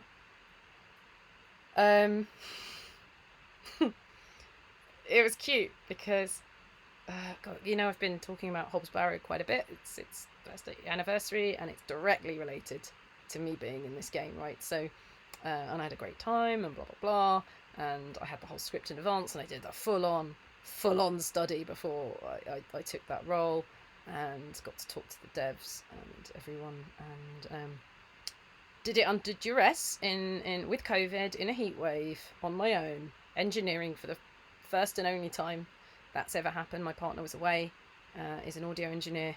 They were gone. I had to do this myself. Very proud of it. I tried to have an attitude to everything. Anyway, very different voice. And very early on, I saw a comment on Reddit that said Thomasina Bateman was posh Karlach, which was beautiful, because to this day people have played the game and not realised it's me until I've said that. No, I've not been recognised by voice. And I try and tweak the voice a little bit, because I'd quite like my own voice for me. Yeah. Doug the Mole Man says, if you like adventure games, definitely give Hobbs Barrow a shot. Yes, Doug, you're very wise. It is folk horror in the 19th century, and if you like Lovecraft and the original Wicker Man film, and unfriendly northerners, mainly played by Dave Jones, by the way, yeah, then that's your game. Great game. And if you know Dave Gilbert of Wadget Eye, well known in the adventure game community, he directed it, and we just had a great time. Dave Jones was a goblin, and he was a series of increasingly grumpy Yorkshiremen as well. Yeah, Adventure X was great, because not only was reunited with the devs and the director, but also with some of the cast I never met before. So, yeah. This is a quick one, promise. Jack Attack 10 says, which Doctor would Karlach enjoy travelling with the most? David Tennant or Matt Smith? I don't know what she thinks. I mean, she just set fire to everything by accident. And Doctor Who's not horny enough. She'd go for Torchwood. Torchwood's queer and sex positive, so she'd go for that. But for me, David Tennant, I met him once at a party. He's very nice and tall, and he's very sweet. Told you it'd be quick. Sucrocrav, sorry. Did acting school make you physically carry / express yourself differently? I don't know how to properly word it, but basically, did it physically change you? We did a lot of yoga. I mean, that was one of the things. As I said earlier, a lot of it is about making sure, like a ballet. I mean, the ballet training is about changing that body, and that's why it takes so long before you even get up to perform. Years and years of changing that body. It's not that, because you're trying to play humans who are relatable and aren't supernatural gods. You're trying to look like a human, but you need to have that choice and that neutrality, and there's so much of that because of the intensity of the training. And I remembered earlier today, our first term of the 3 years, we were not allowed to act in a language. We had to do it physically. We did a lot of improv. We didn't do much text. That was brought in later. So when people talk about the voice, how's the voice? I always say the body, and I've forgotten. The body came first, and with Karlach it was the text, then the body, and then the voice, in that order. But yeah, that's how. And you've got all, hopefully over time, over the next couple of years, when people realise what game they were in, you've got actors who obviously played lots of different races in the game and would have done all the physical work. You've got specialist mocap people do creatures, right? And you've got Andy Serkis is really famous for it, and that's a specialisation, and people do that. So I don't know about physically change, but it was better for me. My shoulders I just stood up straight. I'm more aware. That's good. I'm very aware of what needs to be stretched out and worked on, that sort of thing. Yeah, it's awareness, really, I think. It's not, the aim of it isn't to physically mould you into a shape in the way that like a classical ballet type thing would do. Hope that answers your question. Gecko83, what would Karlach's thoughts be on Twilight? I don't know. A bit like Starring, aren't they? I don't think she'd know what's going on. Very pale and sparkly, just like a Starring. Tofu 10 says, when preparing for a new... We're going to keep going till I've covered all of them. We really can't keep going till we've covered all of these. Okay, we're going to cover some of these. Mods, tell me how you're doing, and then we'll work out if we want another break, or I just answer these on Twitter, or a separate video. When prepping for a new character, do you find you draw inspiration from real or fictional characters more often? So, until Karlach, always fictional. But that's archetype, and I was playing a lot of tough chicks in space. So that's Sarah Connor. Survivor tough chicks in space. So it's Sarah Connor and it's Ripley, and it's wonderful. They're great roles, and that's what I'm thinking. But I'm not emulating. Obviously, I'm not. It's just archetype to start from. Whereas Karlach was so different. I couldn't picture her, if that makes sense. I actually didn't have a visual for a very long time. Obviously, I knew what she looked like in EA, but from what it wasn't this paladin that I'd seen in EA. It was something else. So Scars was right at the end. Not that I needed to know that to play her, but I've said it. There's sometime the mods drop in the chat that I did an interview with Escapist magazine about mocap and what that looked like, and it answered this question, and that was really the answer was gentle giants that I've known from soldiers with PTSD. There's a lot of documentation on that, from documentaries to films to the written word, and that's about balancing the sense of humor with the trauma, and everything was from trauma. I was very annoying to some directors because I'd say, yeah, but that comes from trauma, right? I'm gonna do it like it comes from trauma, which is why sometimes Karlach's a bit sort of high sounding, because sometimes she's covering.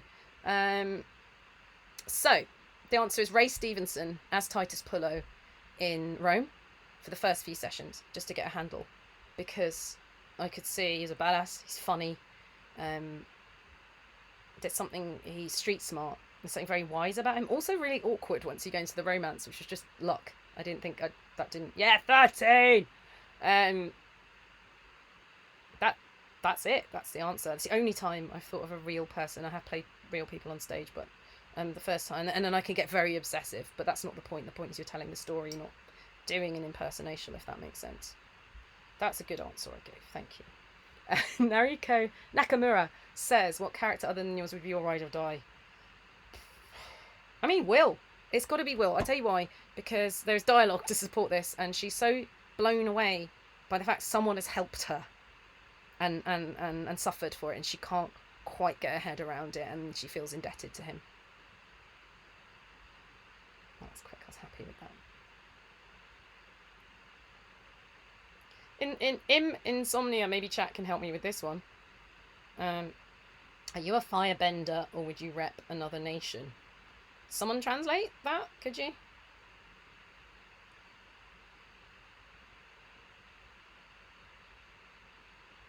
I will wait. Avatar. Right. Someone want to answer for me? Jesus. I know I look young for my age, darling, but I'm not that young.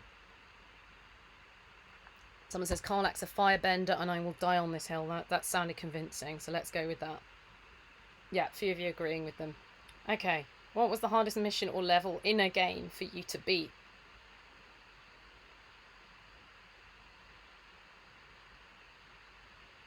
I don't have that kind of memory.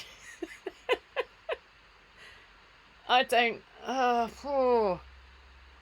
So, yeah, alright, yeah, Cat's a lot's right. Disco Elysium sitting on a chair. It scarred me. I'm sitting on every chair in BG3. Just to see if there's some sort of tribute.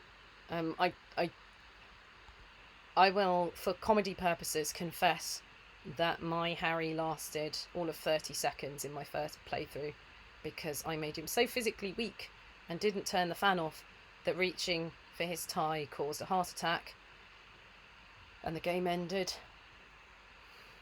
It was very funny. It was very funny. Don't reach for the tie. What's the most dangerous animal you'd pet? I wouldn't pet a dangerous animal. A cat's belly can be incredibly dangerous. Someone wants me to break NDA. Can you imagine if only you'd asked me? If only you'd asked me, I totally would tell you lots of secrets. Doug the Mole Man, was there a specific aha moment in your life that made you realise you were in love with acting and performing? I was certainly inspired. I've said it a few times when I was at university. Went to see Shakespeare on a stage rather than reading it in a book with no context and no acting and no life. And that was it. That's what set me on the path. I also felt inadequate and I didn't know what I was doing. And that's how I got into training. Actually, someone asked yesterday about did I think they had a chance as an actor without training or paying for classes. I think you're selling yourself short. I wonder what the resistance is. Just so you know, let's have a humble brag. We had one earlier on Twitter. Let's have a humble brag. Drama school auditions are really, really expensive. They've tried to bring them down mainly because of very negative coverage of the fact they're ridiculously expensive. So you try and make it worth it. You try and make it count. But you don't really know how it works because you haven't trained. And maybe you haven't seen much theatre because you just want to be famous. We try and weed those ones out because what a waste of everyone's time. So I auditioned for the ones I could have thought. It was Bristol Old Vic, RADA. Oh, what was the other one? Might have been Lambda. Bristol Old Vic, RADA. The ones I'd heard of, the famous ones. And that's all I could afford, and that was it, and I didn't get anywhere. I got a call back for Bristol. That was fun. You get to go on a jolly. It's trap. Do not get hungover before the all-day audition, kids. Yeah, so I didn't get very far. And I paid a professional tutor, teachers at Rose Bruford, where he did, to help me out with audition speeches. And I had 2 classes with him. The first one was show me your monologues, tell me what you're interested in. I will collate, because different drama schools have rules on what you can do, length and the sort of play and all that. I will collate a list for you to choose from. Money very well spent.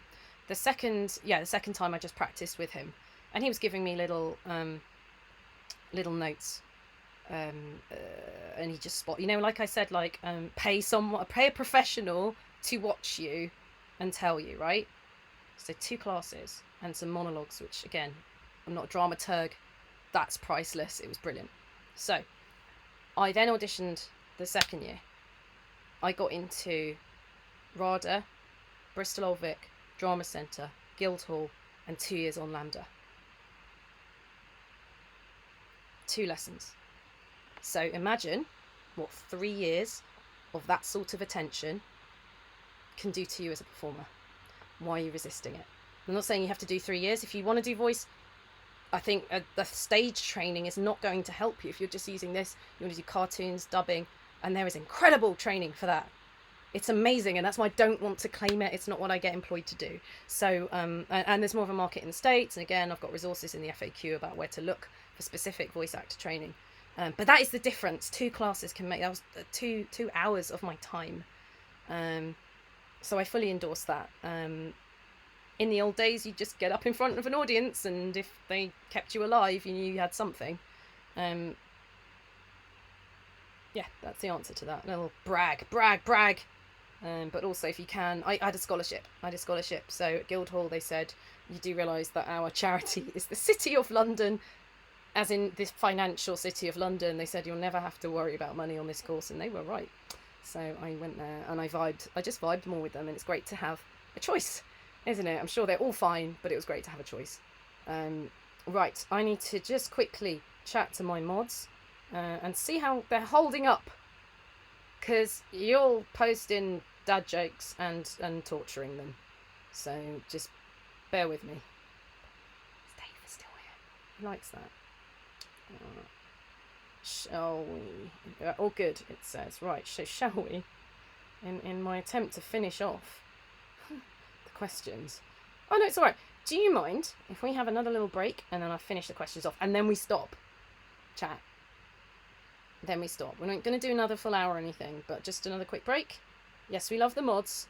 If you stress them out, I'll just take it off. So don't stress them out. I'd like to get through this today. I am an ethical mod friend. Words. Yes, you understand. We're doing this for fun. Nobody's doing this because of any other reason but that it's fun for everyone. Thank you and much love to the mods, and I shall see you in a few minutes. Have a break? I will.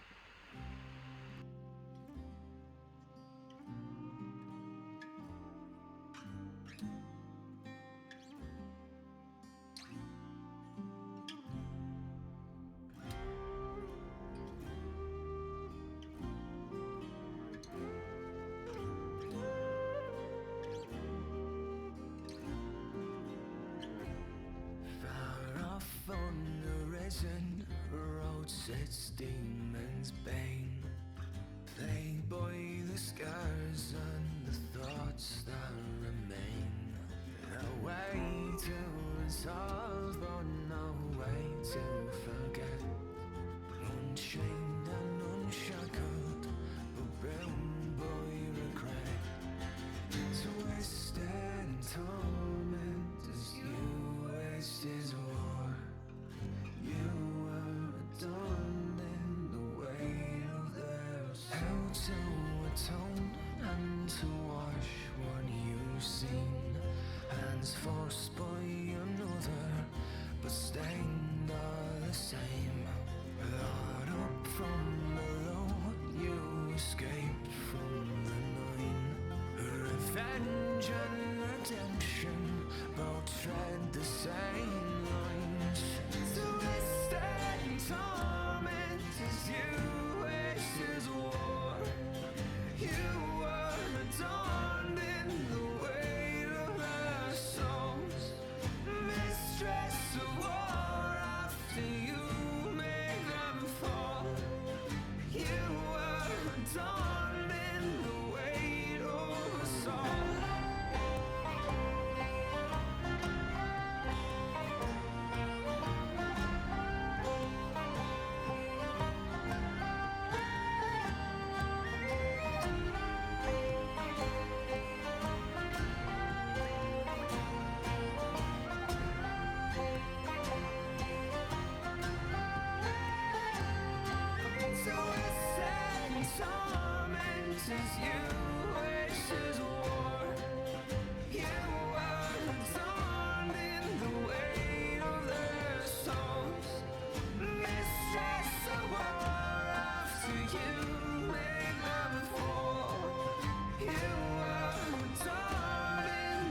resin rots its demon's bane, plagued by the scars and the thoughts that remain.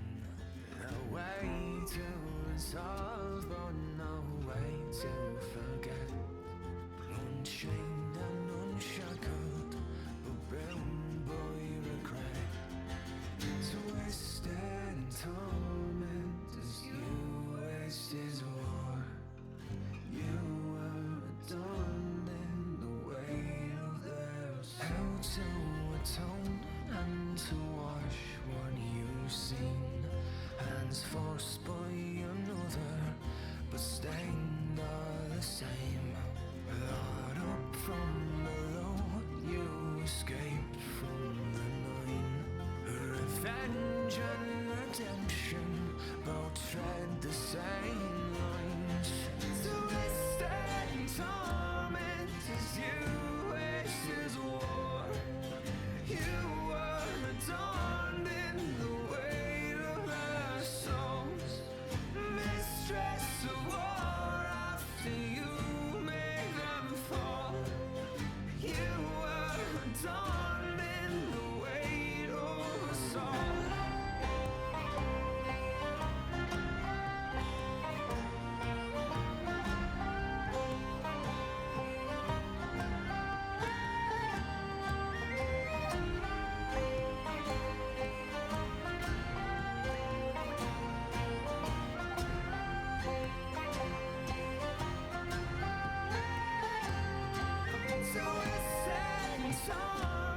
As you waste his war, you are adorned in the weight of their souls.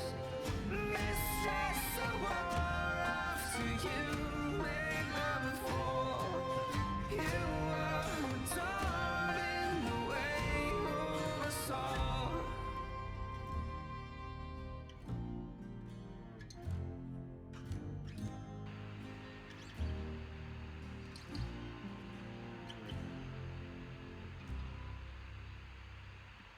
We are back for the final round of the final set of questions, I promise. It says, hey mods, is there a link for the artist shown? I want to follow some, please and thank you for no worries. I have been grabbing those off Tumblr, so conversely, if you see your art on here and you don't want it on here, let me know and I'll take it off.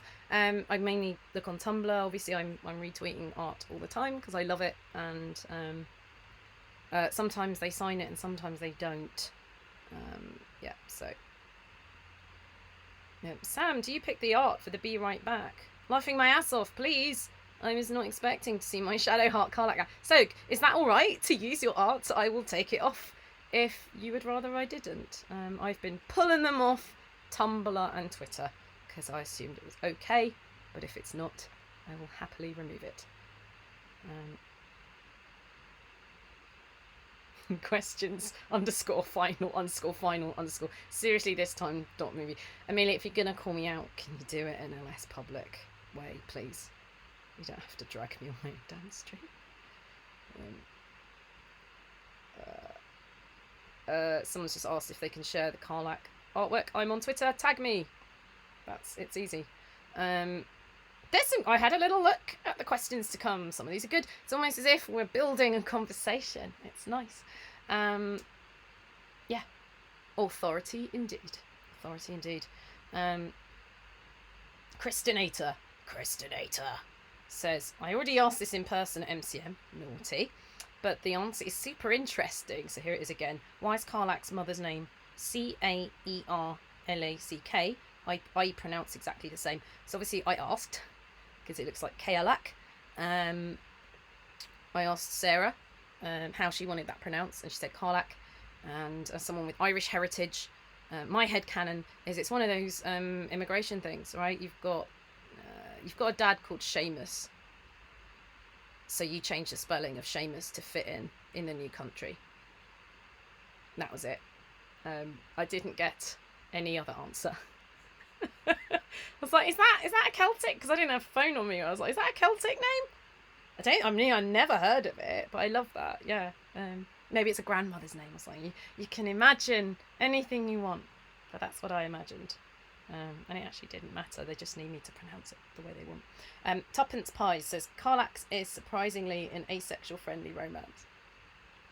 Is that something you expected to explore with her? Did it change your perspective of her? Do you know what? Sex-positive game. The word I used at Comic-Con was consent. That's what I've taken away from this. And just isn't it wonderful that writing exists? First of all, that she appeals to so many different kinds of people. And second of all, you can go at your own pace. And third of all, that she respects you if you don't want to have sex. You just want to hold hands or cool it off or whatever. There's no punishment. There's no judgment. What an amazing space the game is to explore that sort of thing. Yes, we love consent, chat. Big fan of that. I think some of the I just remembered something. Some of the reason I got I asked for the intimacy coordinator, Asha Jennings Brown, to come in was because some of the dialogue was getting a bit BDSM, for want of a better phrase, and she was the dominant one, and I just wanted to make sure that the player felt safe, because this is a very different medium to what I'm used to, and yeah, just to make sure that I was coming across as authentic, obviously, but also not threatening and safe, and it's play. Yes, chat, you've discovered there's some BDSM content. Maybe not really with Karlach, but there's stuff that I was just going, help me make this nice and fun and consensual and not threatening. Someone says, did you do your own spicy scenes? That's really thoughtful of you. It's in the FAQ, but I'll answer here. If I'm not talking, it's not me. Someone else, some poor bastard, had to do that, including some rude noises. That wasn't me. And you would think they have them. There's a lot of potions to be drunk. There's a lot of dying in this game. Q's 13. So that's all right. Don't worry. I don't mind. I'm answering questions tonight. Dark Wing Daff. It's fine. We're cool. Q's 13 says, if something came along in animation, would that be something of interest? Yeah, absolutely.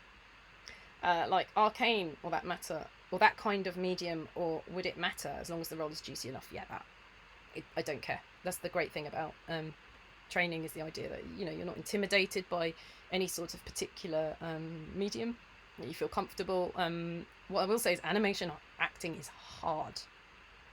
If you ever get the opportunity to be in the room or see it behind the scenes with animation actors, they get through those calories because they're doing what they need to do to get those voices out of their body. Incredible. I have so much respect. Vesprite says, Karlach at one point manages to express a moment of empathy even for her abuser without invalidating her own pain, of course. Do you think that's made her falter at all in her need for revenge? Well, I'm very glad you said of course, because that was the concern. Because we'd recorded pretty much every other interaction with him, and I was worried that this might contradict it or come out of the blue. It just wouldn't fit in. And again, this is why we had incredible directors, movement and audio to guide us, to remember what we did, to think about how that comes across. So I'm glad that didn't come across as her invalidating her own pain, because we didn't want that, because that scene's happening. Do you think this made her falter at all? It's your game. How did you play it? You get a choice. So I wonder if that changed your decision on what to do. I've just seen a really nice comment from Dalsky that says, I'm Ace, but kind of coming to terms with maybe trauma having a lot to do with it. This game is allowing me to explore sexual themes in a way that feels so safe. I love it! We had someone on the team that realised they were bi because of playing Dragon Age. Again, what a safe space, especially if you're, young. In the past, you went to a gay bar. Good luck to you, kid. So amazing that we have these places and that are coded safe as well, and I thought about and that sort of thing. There are some nice messages now for you in the chat. Yeah, good luck. Hope you get through it all. We have this incredible community full of people who are talking about mental health and sexuality and queerness and all sorts, and good things. I see good things are coming. It's enriching me. That's why I stay. Really enjoy these conversations. Smeherman says, if we could talk Larian into making a Karlach Origins game about her time in Avernus, would you be down? What do you think? What do you think, chat? I would not encourage anyone to try and cajole, talk, or otherwise pressure Larian into doing anything. They are cats, they do what they want. They're also massive trolls. They may do the opposite, so just, yeah, be careful what you wish for. There's some really nice comments in the chat. I won't read them all, or any of them. You can read them now, but there's some really cool stuff in there about people exploring their sexuality in a safe space, which we love. Oral H2 says, do you maybe plan on expanding the Spotify playlist, not necessarily searching for music on purpose, but listening it by yourself and thinking it would really fit the playlist? Yeah, if I suddenly come up with something, it was a sort of mix between metal, which I think fits her, lyrics. Sometimes a couple of people haven't asked about, and I have very specific answers. There's a reason every track, Disco Inferno in a way is like the weakest in there. I thought post-battle music, that sort of thing, but it's so on the nose that I'm not quite sure. It's a bit slow for her, isn't it? That playlist is chaotic. It's just a little bit of my music taste in there. The wide range of my music. I could have just put Broken EP by Nine Inch Nails on a loop.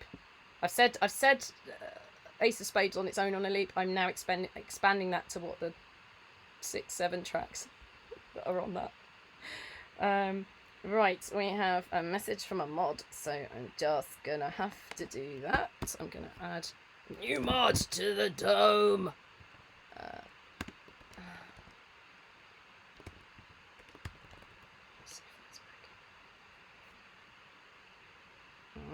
It worked. Hello there, Loudon Kerry.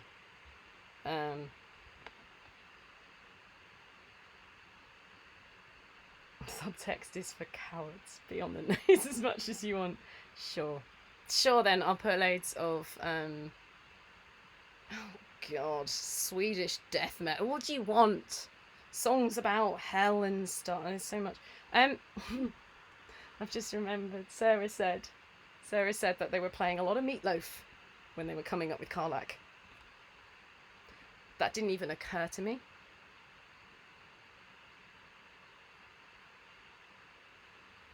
Just gonna let that sit with you.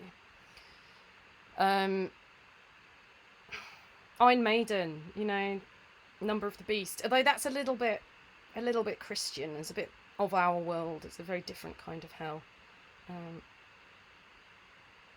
This is great. There's some really lovely chats from all the gays. This game is going to make us all gay. It's going to be great. It is happening. The gay agenda has been unleashed. Yeah, Sabbath is absolutely canon because the writer said so. Really great to help me get in when I was trying to work out who she was. I get the feeling that Karlach listens to metal and cries to ballads, something like that. It's gone now. Yes. Yeah, she's very emotional. As we know, she's very emotional. Yeah, I almost added Girl on Fire. It was T on the nose as well. I thought it was really obvious. Sex on Fire, no. Too basic. Even for Karlach. Any cybernetic enhancements or biotech you'd like to get in a daydream future? Is this the same Palai Lama? Is this the same person who asked me what animal? I feel I'm being set up for some sort of Mad Max style death match. You've asked me what the biggest animal I'd fight was, and now you're asking me about cyber. I see you. Try better next time. Palai Lama. Setting me up for the Thunderdome. It would be fun, but I'm not ready. I've got to start lifting again. I've been playing a bit of Cyberpunk. I haven't been gaming much. I just love that world. Love it. I haven't thought of it. We want to get through these today. I haven't thought about it. Of course, eyes that work without glasses and stuff. Everyone would love that, wouldn't they? Maybe a bit of infrared. Scare myself at night. This was nice. Ayo Ind. I don't know how to pronounce your username. How do you think storytelling in games compares to storytelling in other media, not just as an actor, but in general? It's interactive, and I think you guys have the answer to that, actually, because people are really connecting to these characters. They're feeling very real, and despite the fact, it's a bodysuit. Ah, Owen. Owen. Yeah. Sorry, I was going on your username. I'm terrible at reading these usernames, so thank you. Yeah, I think this is certainly kicking the games industry up the arse in terms of, it's a AAA game, they just want to shoot things. Indies almost always have great storytelling, and I think sometimes I will share this with you. I know someone who writes for AAAs and just gets told to strip out the narrative because no one ain't interested in that, apparently. No one's interested in that, apparently. They don't want no story. They just want to smash the things. They spent billions on this game, on its absolute lies. We know that. Yeah. Yeah, we like it. So we're bald and gay 3. Interesting follow-up. Keglunek 1103. How is acting in video games regarded in the UK acting community? Millie, feel free to join in. Are there any misconceptions about what you do or that you had before starting? If you mean other actors, if they don't game, I don't think they're particularly interested. I think the NDAs might put them off. They'll hear that it's worth more than the industry is worth more than film, TV, and music combined, which it is. It's worth about 7 billion in the UK alone. And yet sometimes the pay is less than what you would get for doing afternoon radio foreplay, which 3 people listen to. So they just nope out. They've got no love for the medium. They've got no interest in it, and they want to know what the hell they're in. So that's one. And then you've got across. Yeah, it seems to work one way, doesn't it? If you're in theatre or film, I think film's the big one. If you're in film, you can go anywhere. And if you're in audio, you'd go nowhere. I found it very hard to go into games. And I was doing sci-fi fantasy games, which is why I was bragging on Twitter earlier, to go, look who I was trusted with. Look who I was doing 2-handers with. And people were going, please do some animal noises for us. Which, again, not a voice actor, not my specialisation. Quite a stressful thing. Don't know what I'm doing. Yeah. So there's a stigma. I'll use the word, a reluctance. There's a stigma from games back into across the industry, from film, game, TV, but sort of works in my favour because people like me get to do this size of media, this type of entertainment, but I wouldn't if it was film. Someone like me with no profile doesn't get to do the things I was trained to do, but I get to do this because all people care about is whether they think I'm a good actor or not. So I'm very happy here. It's just a shame. It's a shame it's not carrying over. Like, it's really nice that a couple of the actors from The Last of Us went over, but why don't we just make just new things on TV? I was hoping that would catch fire. It was more that TV people were surprised that a game had a good story. So we'll see. But I think, cultural zeitgeist and that, people will be playing the story for a long time, so and still discovering things for a long time. So yeah. Yes, we don't get royalties. We don't get royalties in video games across the board. That's a norm. I'm trying to think what else I don't get. Oh yeah, so I was pimping all the Big Finish stuff. I don't get a penny for that. I'm just proud of my work. That's a good reason to be proud of your work. So that's that one done. Festival, Kyria. Sorry if I'm mangling it. Do you think there are any forms of storytelling that are often underrated, ignored? Video games and audio. Primary Codex says,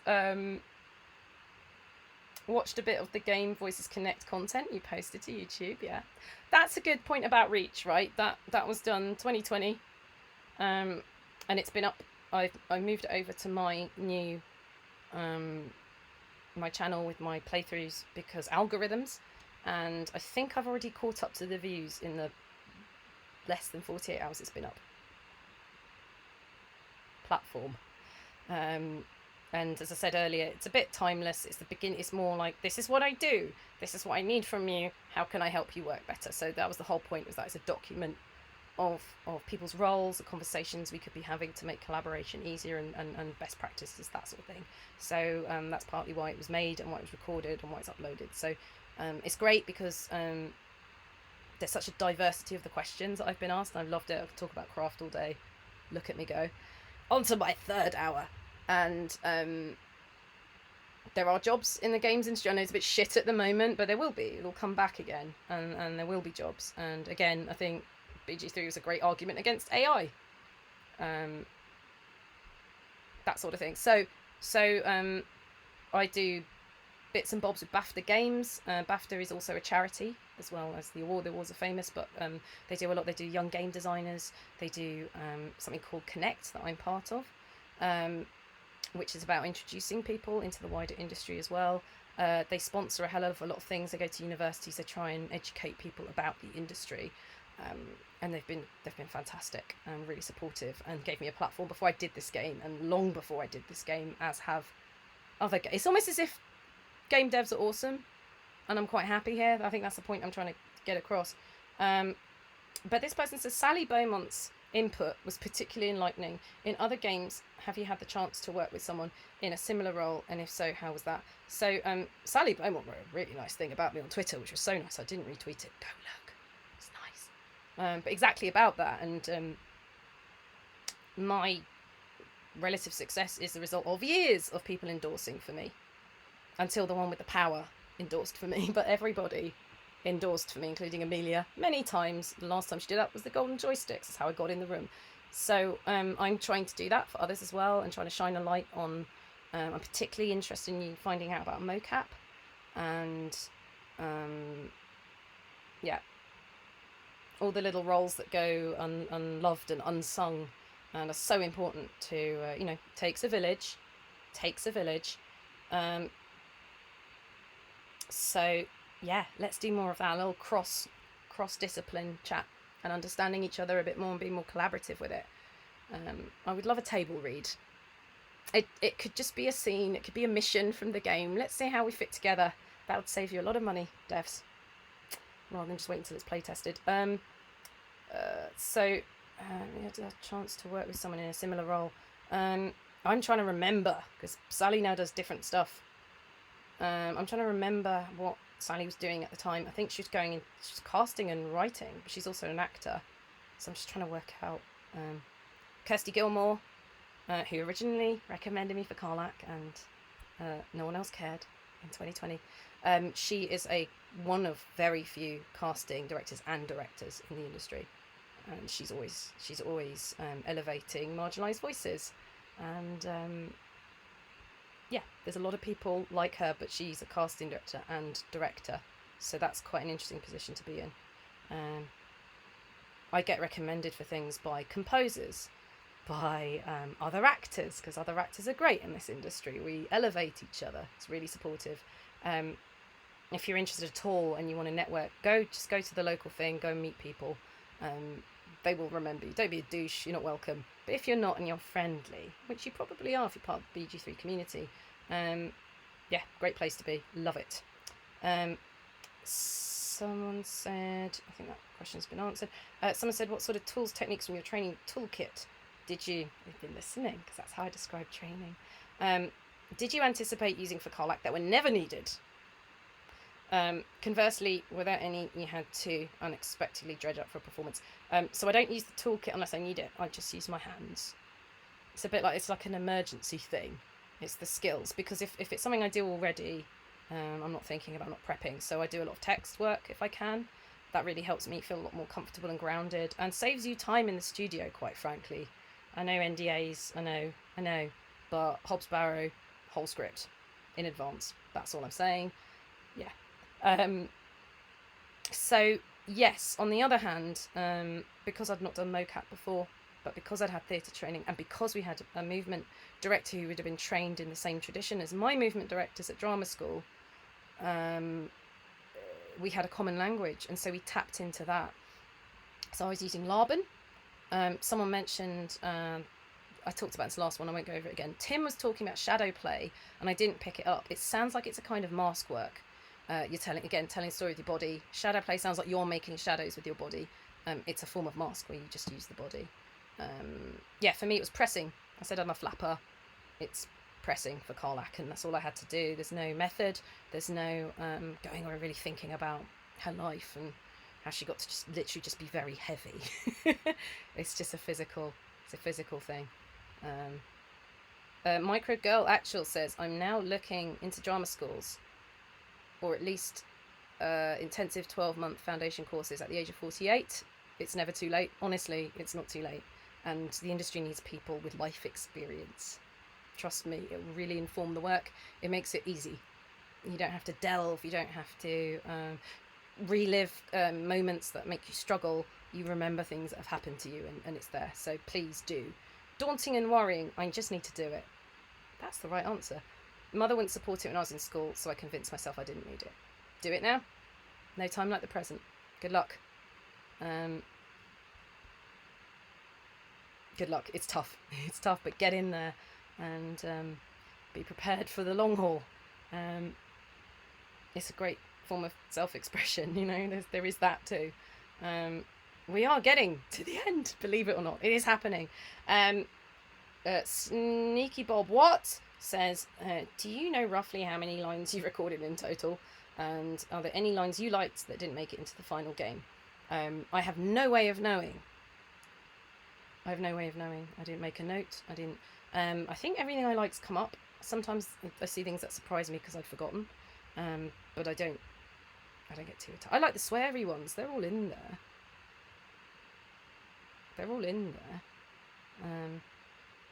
I do know how many hours I did.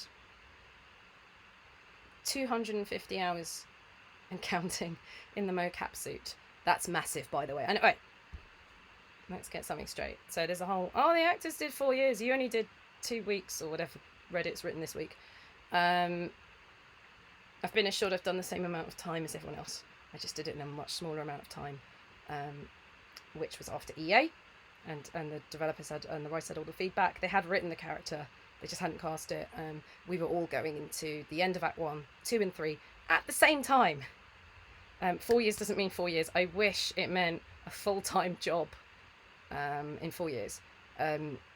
If you still don't believe me, future people of the internet, someone has done a data mine, and me and Lazel, voice lines only, are within 20-30 minutes of each other total. That should give you some idea, because Dev was on it for a long time and I wasn't. It's a lot. I was watching a video. I wrote his name down. I don't actually know him personally. Where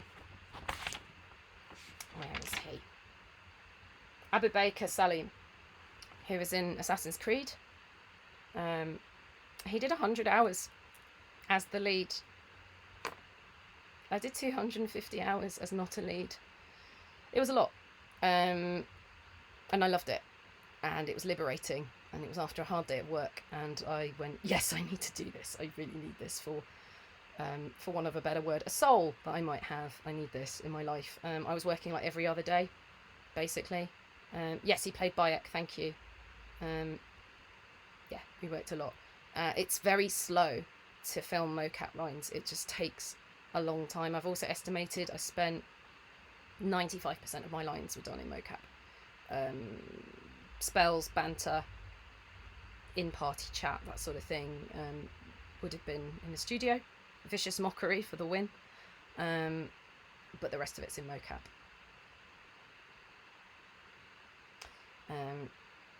Pseudo Nemesis says, when it comes to being directed for line reads, what kind of detail do you appreciate or not in the session? Please don't do line reads. If you're doing line reads, do it yourself. If you know better than the actor, do it yourself. Yeah, that's a bum note. Don't do that ever. I'm trying to think of a nice way to say this. I have asked for line reads. If I'm not getting it, I'm aware that time is money. As long as I know what's trying to be said and I'm pronouncing it, I don't care. I just want to get that line done. And that's in audio, that's in not in theatre. You have to find that yourself. Excuse me. But yeah, things are out of order. Sometimes the director knows exactly where this fits in and we haven't got, just tell me, oh, you want me to emphasize that word? Great, done, thank you. But it's not very often. Do not offer it. Do not offer it to the actor. They will kill you. Someone says, what do you mean by line reads? When someone wants you to imitate the way they've said it, it's bad. It's bad. And the thing is with, as I said, not everyone comes from these trained director, because directing is a proper job and skill and not just a task that you need to do. Kirsty was talking about that the other week and I thought she put it so well. Exactly, why employ an actor? I think that happens because, as I said, they've not trained as directors. They don't really know what I'm doing, and that's why I'm trying to bust the whole thing that voice acting is doing funny voices, because it's not. That's the last thing. Even the most incredible cartoon voices that don't sound like the actor, they are acting their socks off. They know exactly what they're doing. It is a form of backseating, both form. That's exactly what it is. Yeah, I've been in that situation. They weren't an experienced director, it's quite obvious. They were also an actor. They want me, they just know how they would say it, and they want me to say it like that. And yeah, what is the point? What is the point of getting the actor in? But again, people don't know what I don't know. I don't know how to direct someone. I haven't really got any interest in it. I really respect what they do, because there's so much so much they've got to do on that sort of management level on top of the artistry, and it is their vision.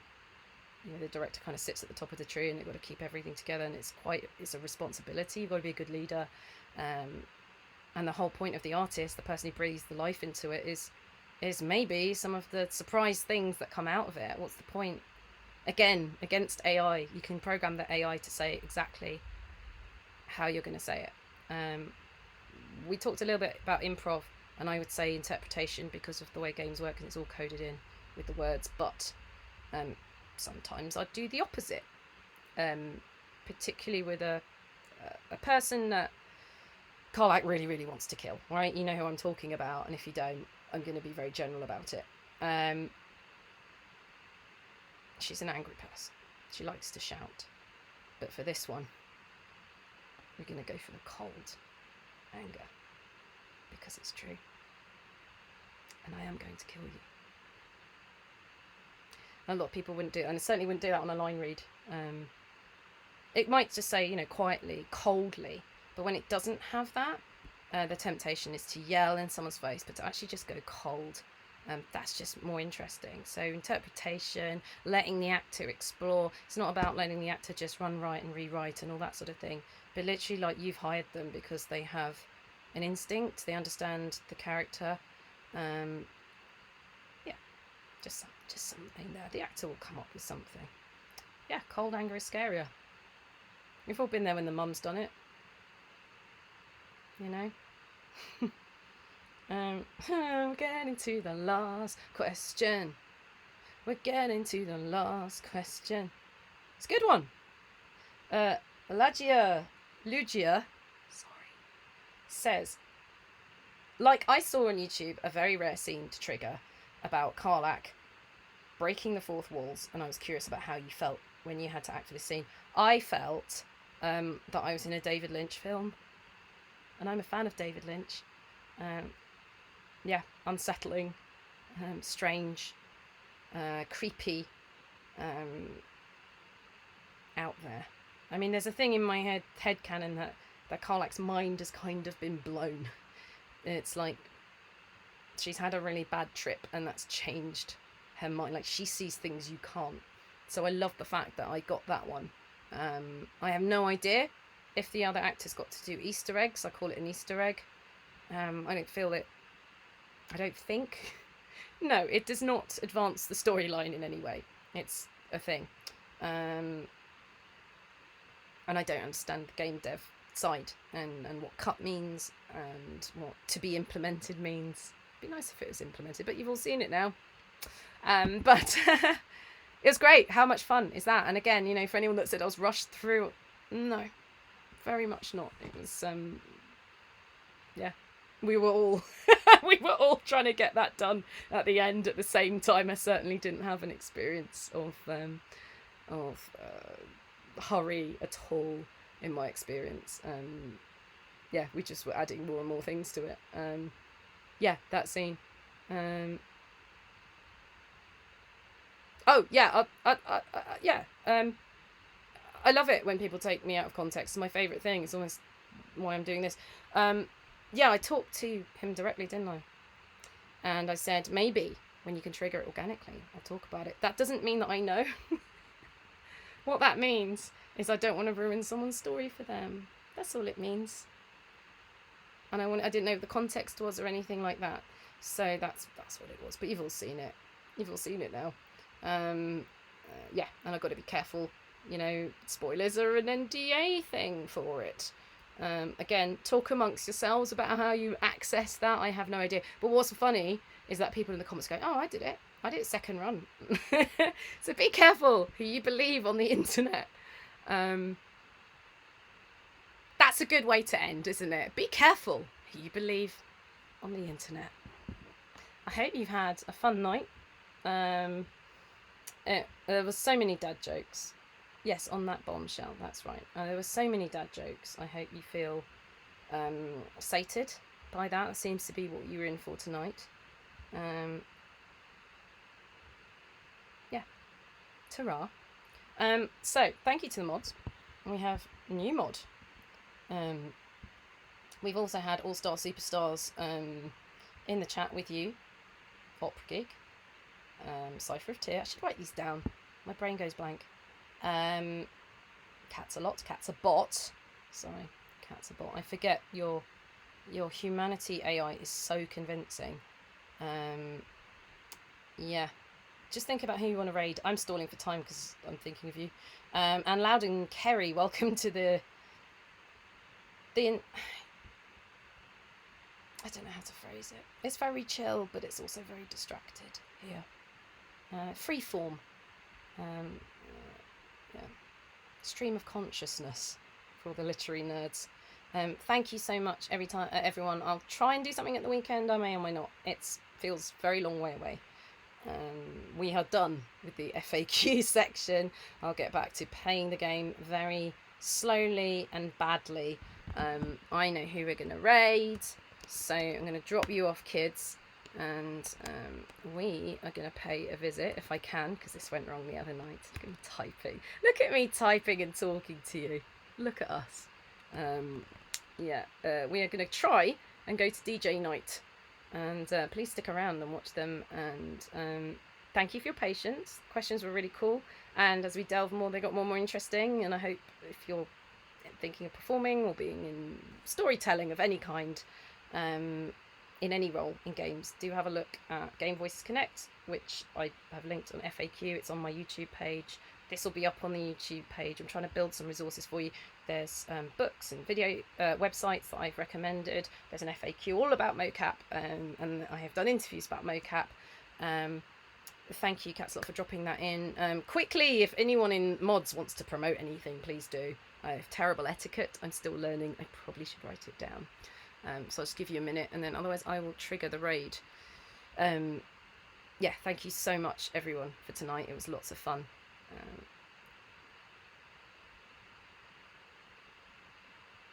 Cool. All right. DJ night. Have a good one. Hopefully see you soon.